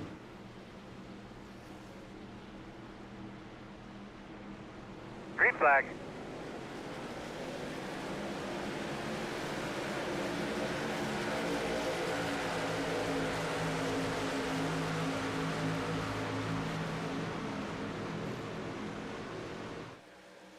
Good jump for Drew Blaze. Brian Rose sits second, 2.5 tenths behind. Third is Woodard, Simpson, Daniels, the top 5. Then Millett, Ballard, Gones, Hall, and Wiggin.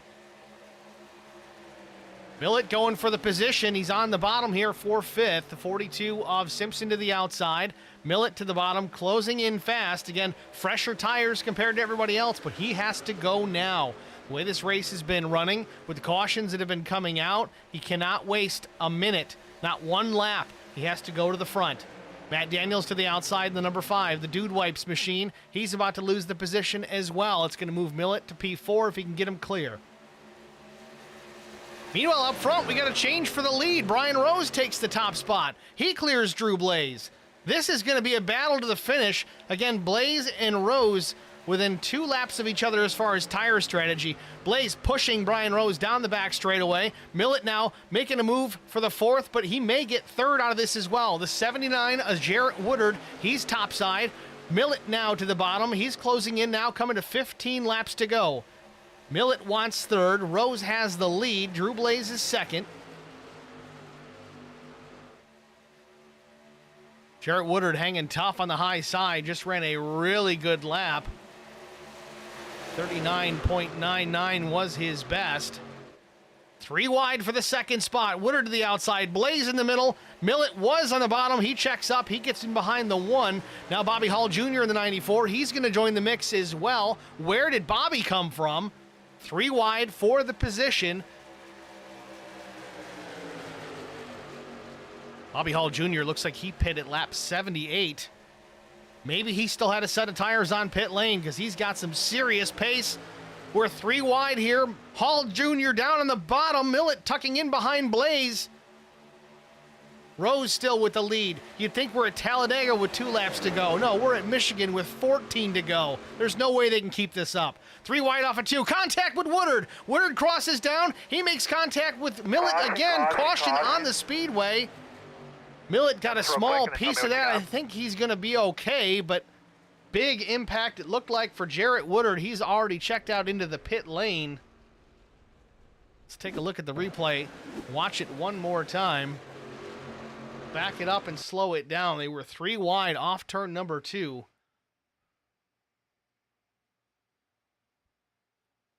Blaze in the middle, Hall Jr. on the bottom. They were very close quarters as they got off corner exit. There might have been some contact from Bobby Hall Jr. into Blaze, which sent him into Woodard. Woodard hits the wall, cuts across the front there. And I can't tell if he made contact with Zach Millett or not. Easy enough way to find out. Play it slow.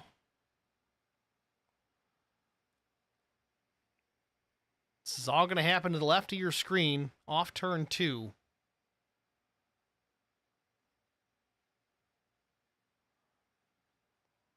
Not sure if he got some help from the 88 or a little bit of netcode, but nonetheless, it sends Woodard hard into the inside wall.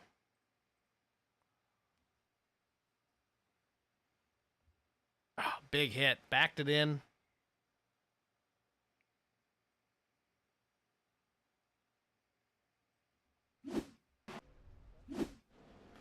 So back out front, coming to 12 to go. Brian Rose leads Drew Blaze and Zach Millett. Then it's Bobby Hall Jr. and Wes Wiggin in the top 5.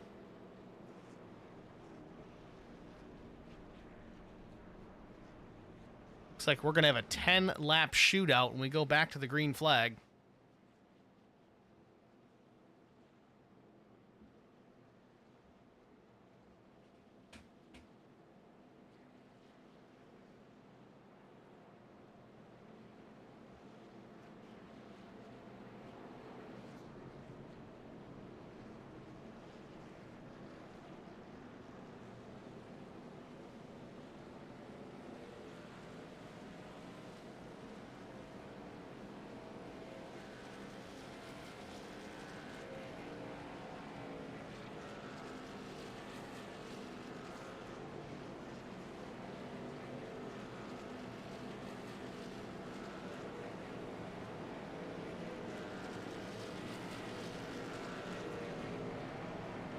This one shaping up to be a very interesting finish as long as they can make it to the checkered flag under the green. It's been a little touch and go as of late with that whole caution breeding caution situation. It's true. It is how it works, unfortunately. Especially when you get late into the race here. Everybody's trying to get every position they can, especially on the restarts. You've got drivers on varying ages of tires. Some with fresh ones, some with old ones, some with kind of new ones. Jumping that throttle too hard on the green flag. A lot of guys will spin the tires. We saw that the previous caution.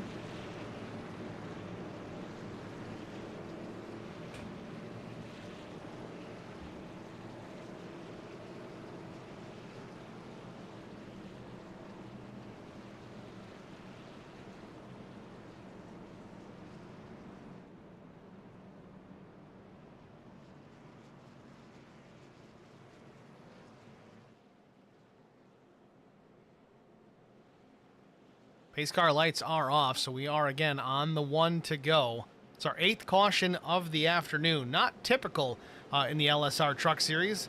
These guys are usually really clean. We might get 2, 3, 4, maybe even 5 in some races, but I think this may be the most we've had all season. Not really the place I would have expected to see it. Michigan being as wide as it is, plenty of space to get around out there. We do have a pretty decent field tonight. 28 trucks took the green flag.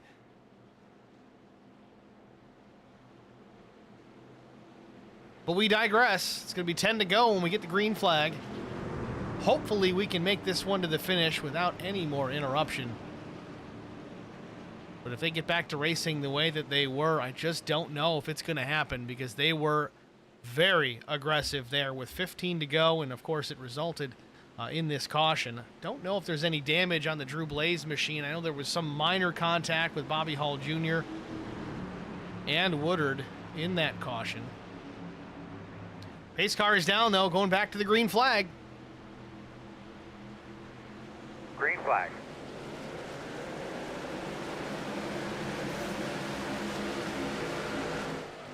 Now, I thought for sure Blaze was the leader there. Maybe not the case. Brian Rose had the preferred lane, got the good jump. So work through turns 1 and 2. Brian Rose, Zach Millett now up to P2. Drew Blaze third. Bobby Hall Jr. challenging Blaze for the third spot. Bobby ducks in behind Blaze down the backstretch, takes another look to the inside, but nothing doing there. And Matt Daniels now around off the nose of the 88. So we are under our 9th caution flag of the race.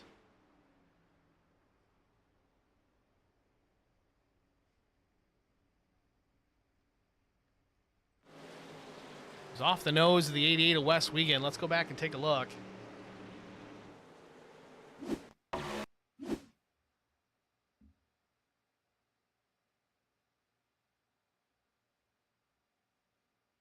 Hard to say exactly what happened there. We caught it kind of late. I'm going to back it up again. It does kind of look like Daniels may have come down off the wall slightly.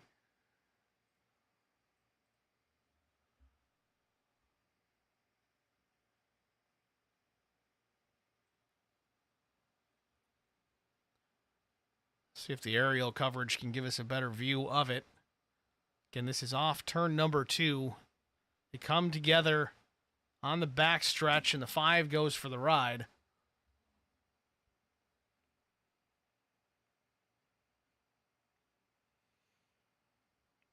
West does move up just a bit, very slowly, but he does get into the left rear of the 5.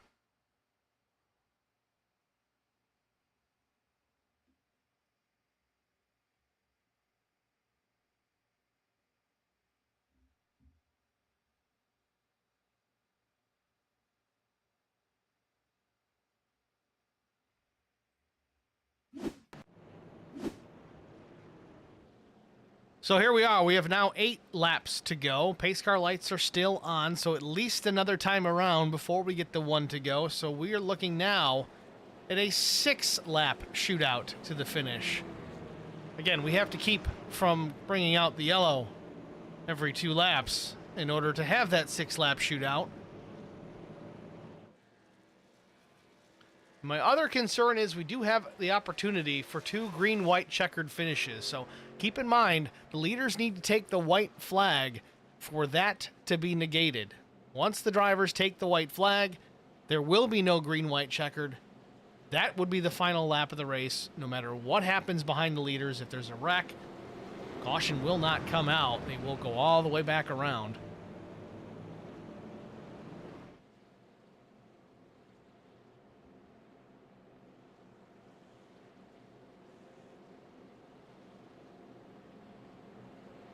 But in all reality, it does seem like this fresher tire that Zach Millett has, though he does sit currently in P2, it helped him get towards the front. I thought for sure the biggest advantage would come late at the end of that 21-lap run if we stayed green the whole time. Again, it's only about 3 or 4 laps newer than Drew Blaze or Brian Rose, but keeping in mind, the caution came out really soon after both those drivers took that opportunity to pit. So those tires really don't have a whole lot more age on them than the 315. At this stage of the game, I don't know if it's really going to matter. The top 3, Drew Blaze, Millet and Rose in reverse order. We're going to battle this one out here, I think.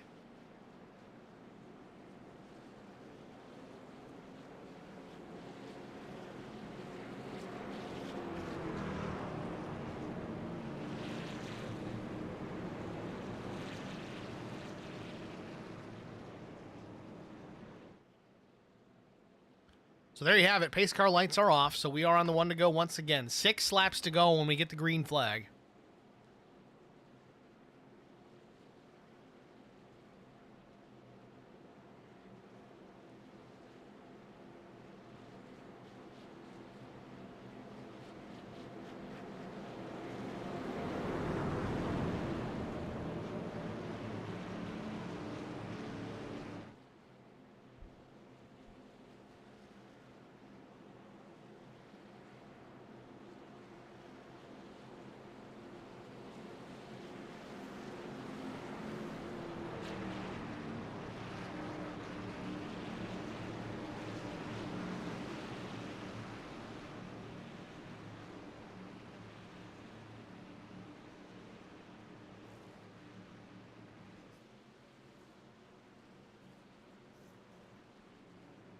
Pace car peels off.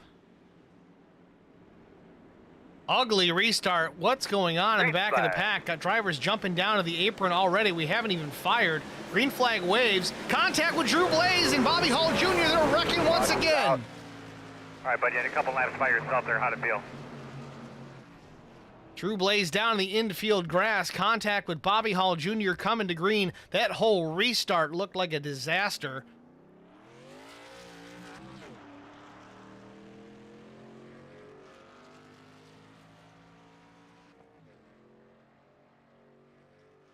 Well, let's take a look. That's all we can do is watch it. We're already into it here. Let's back up.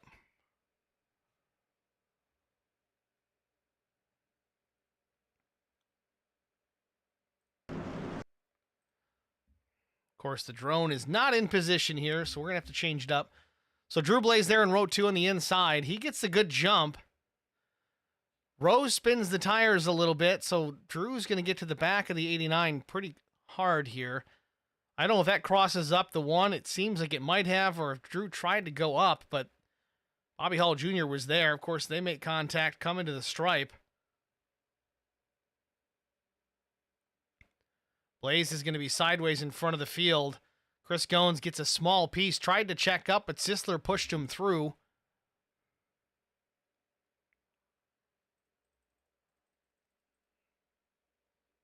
Might get a better view on this from the onboard of Brian Rose.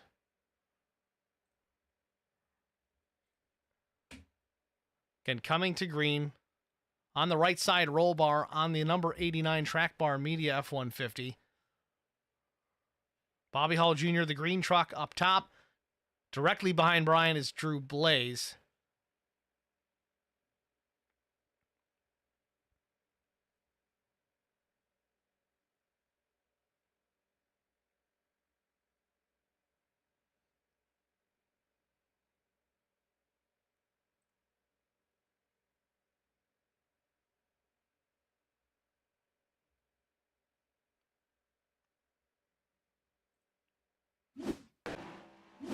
Well, there you have it. Now, Drew Blaze, he's hit pit road here. I'm sure he's gotten a fast repair finally to use. Not something that Drew Blaze is certainly used to using, or does he have a fast repair? It looks like there's still some damage on that truck.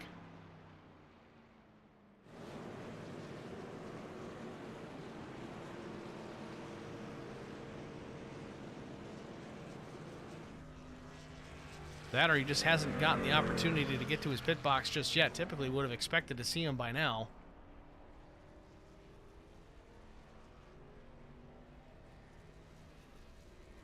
So 10th caution of the afternoon. There it is. Fast repair used. Brand new truck for Drew Blaze. Let's see who we can cut through here to get back towards the front. It's going to be difficult to do. It looks like he's going to restart here roughly the 15th position.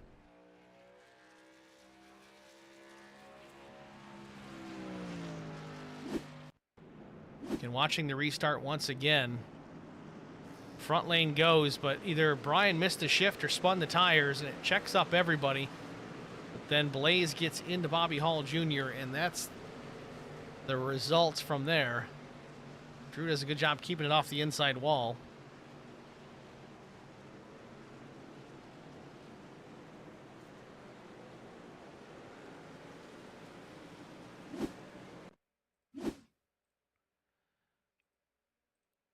Here, let's back this up. Let's watch this restart again. You saw everybody getting jumbled up. Some guys at the back of the field were coming in hot.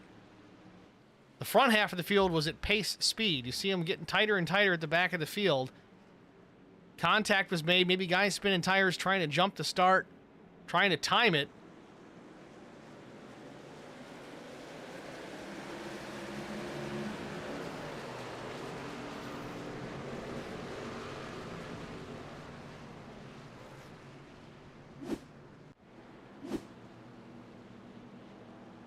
So Drew Blaze sits 15th. It's currently 3 laps to go. Pace car lights are off. So this is going to be kind of a natural green-white checkered finish, it appears. We'll get the restart with 2 to go. So this doesn't count towards our green-white checkered finishes. So as long as they make it back to the white, that won't matter. But if another caution comes out, we still have 2 opportunities at a green-white checker. Zach Millett, Brian Rose going to restart this one.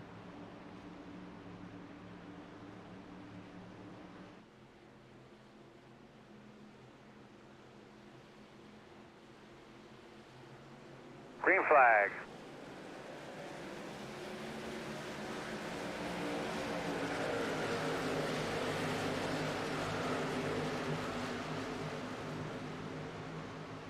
I don't want to say clean restart yet, but we've gone further than the last one, so it can't be too terribly bad. Big run coming for Brian Rose off turn number 2. He might make a move to the inside on Zach Millett here. Rose to the inside. Almost contact between the teammates as they work into turn number 3.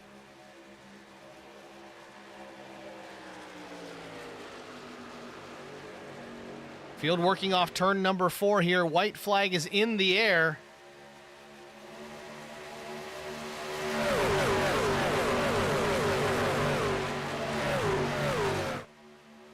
Millett out in front. 1 lap to go.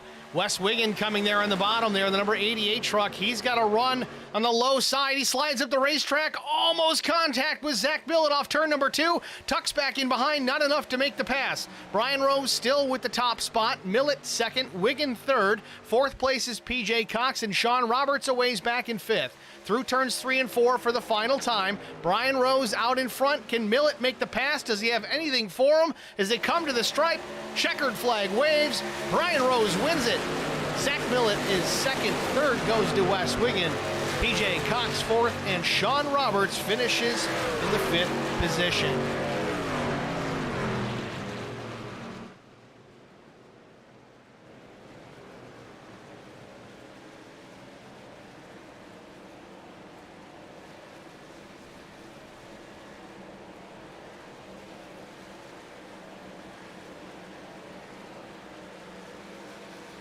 Crazy finish here at Michigan Speedway.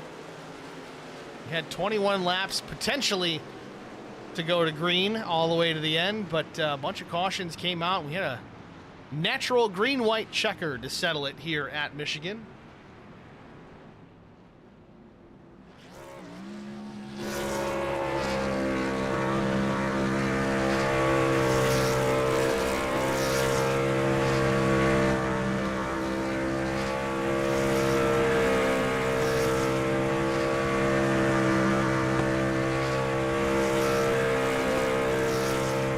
Brian Rose burning it down here on the front stretch. Takes it to Gatorade Victory Lane.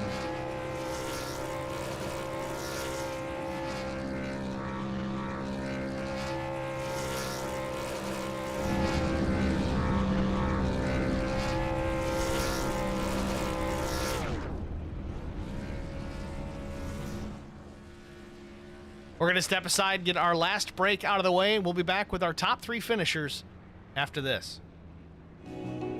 I would definitely recommend the Garza Law Firm to all my family and friends because I know how he's treated me. I have been playing basketball ever since I can remember. I just finished my 6-year career playing for the University of Tennessee. I feel like we're both striving to be better every day. He's always responded quickly and has always come through with whatever he said that he's going to do.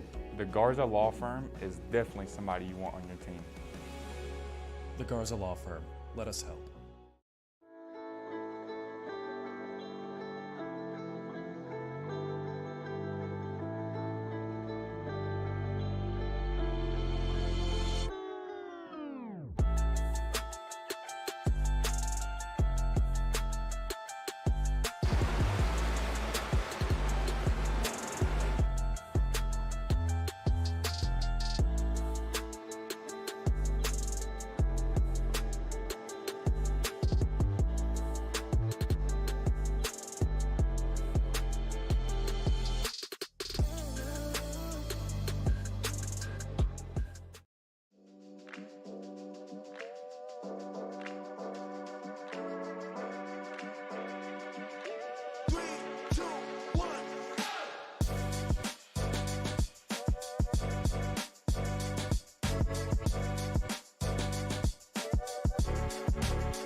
The great thing about youth sports, they give young people an opportunity to participate in something that is going to broaden them as people. I think it's very amazing that Garza Law Firm has made a commitment to help the youth kids with playing different sports. Guys like Marcos Garza that put their time into being able to help these kids live out a dream. It's made me who I am today. The Garza Law Firm. Let us help.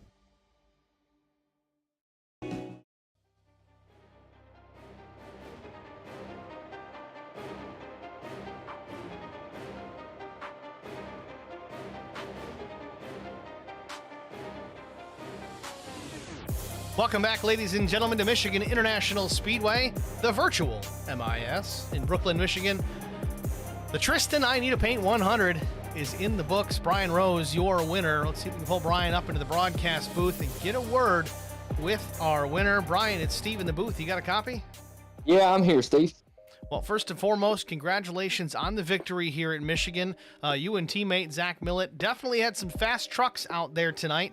Thought it was going to boil down to a battle between yourself, Millett, and Drew Blaze. Blaze had his issues on the restart, and it came down between you and Zach Millett. Tell us about that finish and how you held off the 315.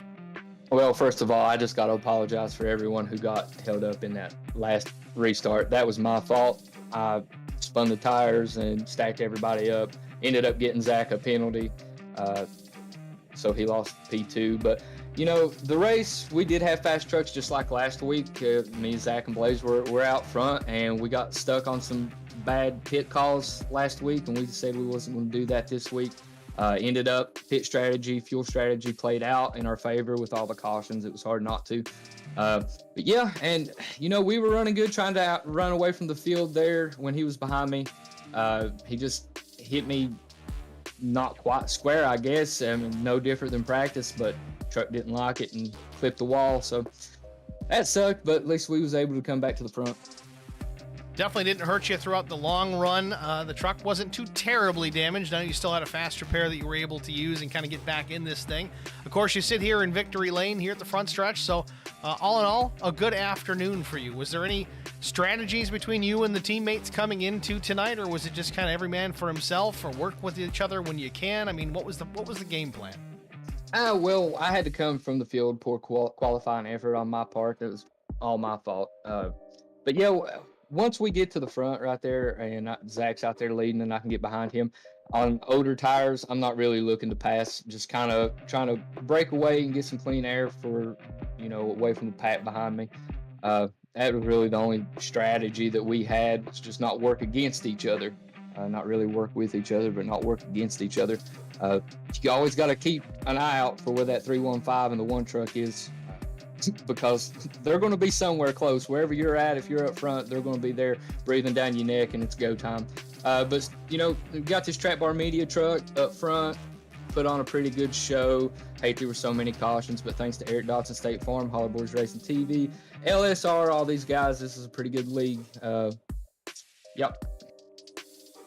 That sums it up. I didn't even need to ask you. Nicely done, Brian. Again, congratulations on the victory here at Michigan. And thanks for talking to us. Good luck next week. Thanks, Steve. It's Brian Rose, your race winner here at Michigan. Next, we're going to go to second place finisher Zach Millett. We'll pull Zach into the broadcast booth. Zach, it's Steve in the HBR TV booth. You got a good copy? Hey, Steve, how's it going? It's going well. Again, congratulations on the second place finish. I mean, you had a strong run out there. I thought you might have had the truck to take the win tonight. We were, as we said to Brian, really looking forward to kind of seeing that three-way battle come down to you, Drew Blaze, and Brian Rose to see how that was going to shake out. It didn't come to fruition with that restart. Drew Blaze got caught up in that wreck, and he finished P12. But what did it look like out the rearview mirror? And tell us about the closing laps of that race. Was there anything you could have done with Brian Rose? I think all three of us really wanted that battle at the end. It was going to be pretty good, I think. I don't know if I could have got around Brian. It seemed like whoever the car was out in the fresh air really had an advantage. They could pick the lane. If somebody tries to pass them low, they could squeeze them down. They could kind of do a slide job if they went low on them. I mean, I don't know. The control was nice when you were up front, and it was just comfortable up there. Turns out I had a black flag at the end of the race there. That final restart where I think Brian lit him up pretty good, and I beat him to the line. So it bounced me with a penalty there, and it is what it is. I'm glad we could still kind of run it towards the finish there. Well, we'll see how things pan out there, if you hang out of that second spot or if you don't. Either way, it was a good show. Fun to watch for sure. Talk us through the incident with Brian Rose. Again, a teammate. You guys were 1 and 2 quite a bit of the night, and you had made a move to try and take over that spot. You dove left, and then a little bit of contact was made with the number 89. It sent him into the safer barrier. A little bit of damage, really, I think, on his truck only. What exactly happened there? I wasn't trying to make a move at all. I was just trying to push him down the front straight, and I don't know if it was my truck that went left or his that bounced right, but it was so sensitive up there. When you're moving that fast, they're just kind of twitchy, and I think it was just bad timing, and all I wanted to do was to push him out a little further. Maybe we could break away from the pack and, set some time. Well, nonetheless, again, currently unofficial, sits in the second position. Zach Millett. We'll see if that shakes out here for the end of the race. But a nice run. Congratulations. Next week we go to, I think, the Monster Mile. What are your thoughts going into Dover next week? I'm pretty excited for that. Dover's always a good time. It's always a good race. We've run pretty well there in the past. So, yeah, definitely looking forward to that. All right, Zach. Well, again, congratulations. We're going to let you go. But before we do, anyone you want to shout out to? Yeah, I'd like to thank you, Steve, and HBR TV for the broadcast. I'd like to thank LSR for having this league, all the admins and everything they do, Track Bar Media, and shoot me a follow on Twitch, TikTok, YouTube, and Instagram at ThatS4Guy. All right, Zach. Well, thanks for talking to us, man. Good luck next week at Dover. Thanks, man. Well, Zach Millett, your second place finisher unofficially. Again, they'll have to look back through and find out how that penalty is going to be applied, but nonetheless, Zach Millett crosses the stripe in the second position. Next, we're going to go to Wes Wiggin, the third place finisher, the number 88 machine. Wes, it's Steve in the broadcast booth. You got a good copy? I got you, Steve. Wes Wiggin. Am I saying it right now? Did I finally get it? Wiggin, yes, sir. All right. Now, take the description out because I'm not screwing it up anymore. I'm trying to figure out how to do that. I think I got it figured out tonight, so I'll get it taken care of. Well, enough of that. Let's talk about the race. You started, let's see, I think in the 12th position, I think, tonight. Didn't see a whole lot of you towards the front, but man, at the end, you came on strong. That truck was very fast, and you ended up parking it there in the 3rd position at race end. Tell us about your race, and did you just find something late that helped you get towards the front?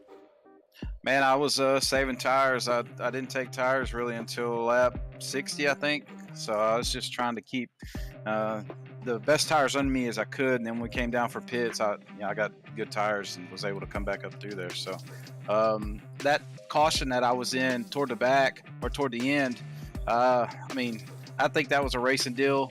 The 5 was coming down, I was going up. It was just close. So certainly seemed that way. Kind of everybody met in the middle off the corner there. Again, later in the race, if that was lap 2, I'd say something maybe different. But again, coming down to crunch time, these things are going to happen. It is racing after all. It certainly looked that way from our perspective up here in the booth. But strategy-wise, you said you were saving some tires. It looks like lap 77, you might have came in and bolted on that final set. So that's what rocketed you to the front. It certainly was a good strategy because it earned you a top 3 finish. So nicely done. yeah, actually coming down to take the picture there, I went to 2nd. So I hate that Millett lost his position, but I'll take it how I get it. So nevertheless, a great run. Strategy paid off. You can't ask for more than that. So nicely done, Wes. Next week we go to Dover. I expect we'll probably see you there for that as well. What are your thoughts going into the Monster Mile? Oh yeah, I love Dover. That track to me is one of my favorites. This one right here, Michigan, I've won at Michigan in another league, so I really favor this track. But Dover, I just love Dover. It's a fun track. All right, Wes. Well, we're going to let you go here. Good luck next week. Before we let you get out of the booth, though, is there anybody you want to thank before we let you go? Oh yeah, definitely got to thank all my boys at Flex Motorsports.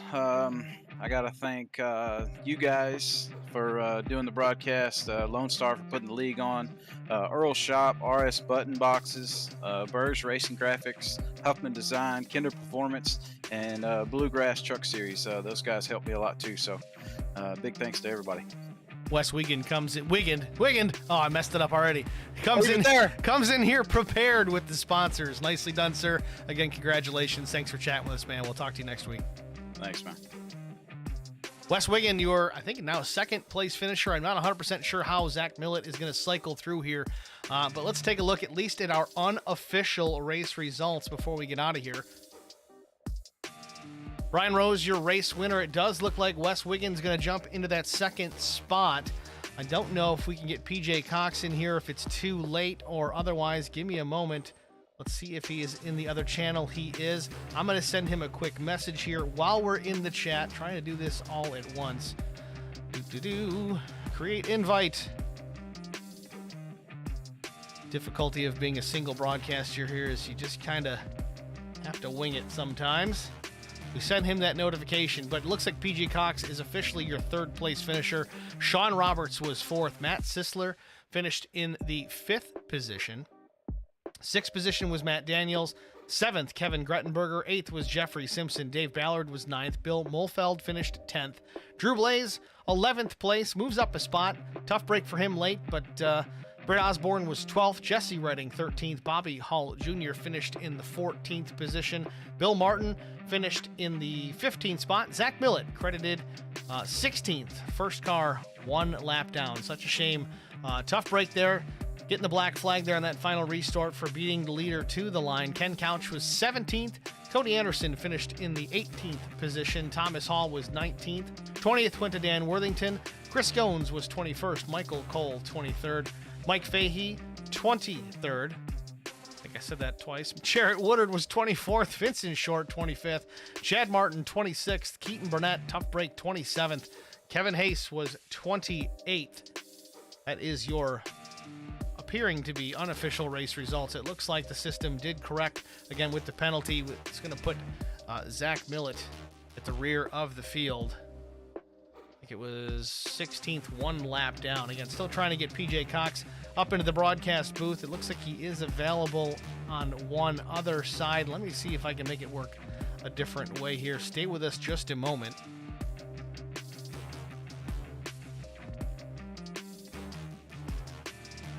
Again, PJ Cox in the 05 Sundrop machine officially getting credited with the 3rd position. I'm going to try and pull him up into the booth here in just a moment.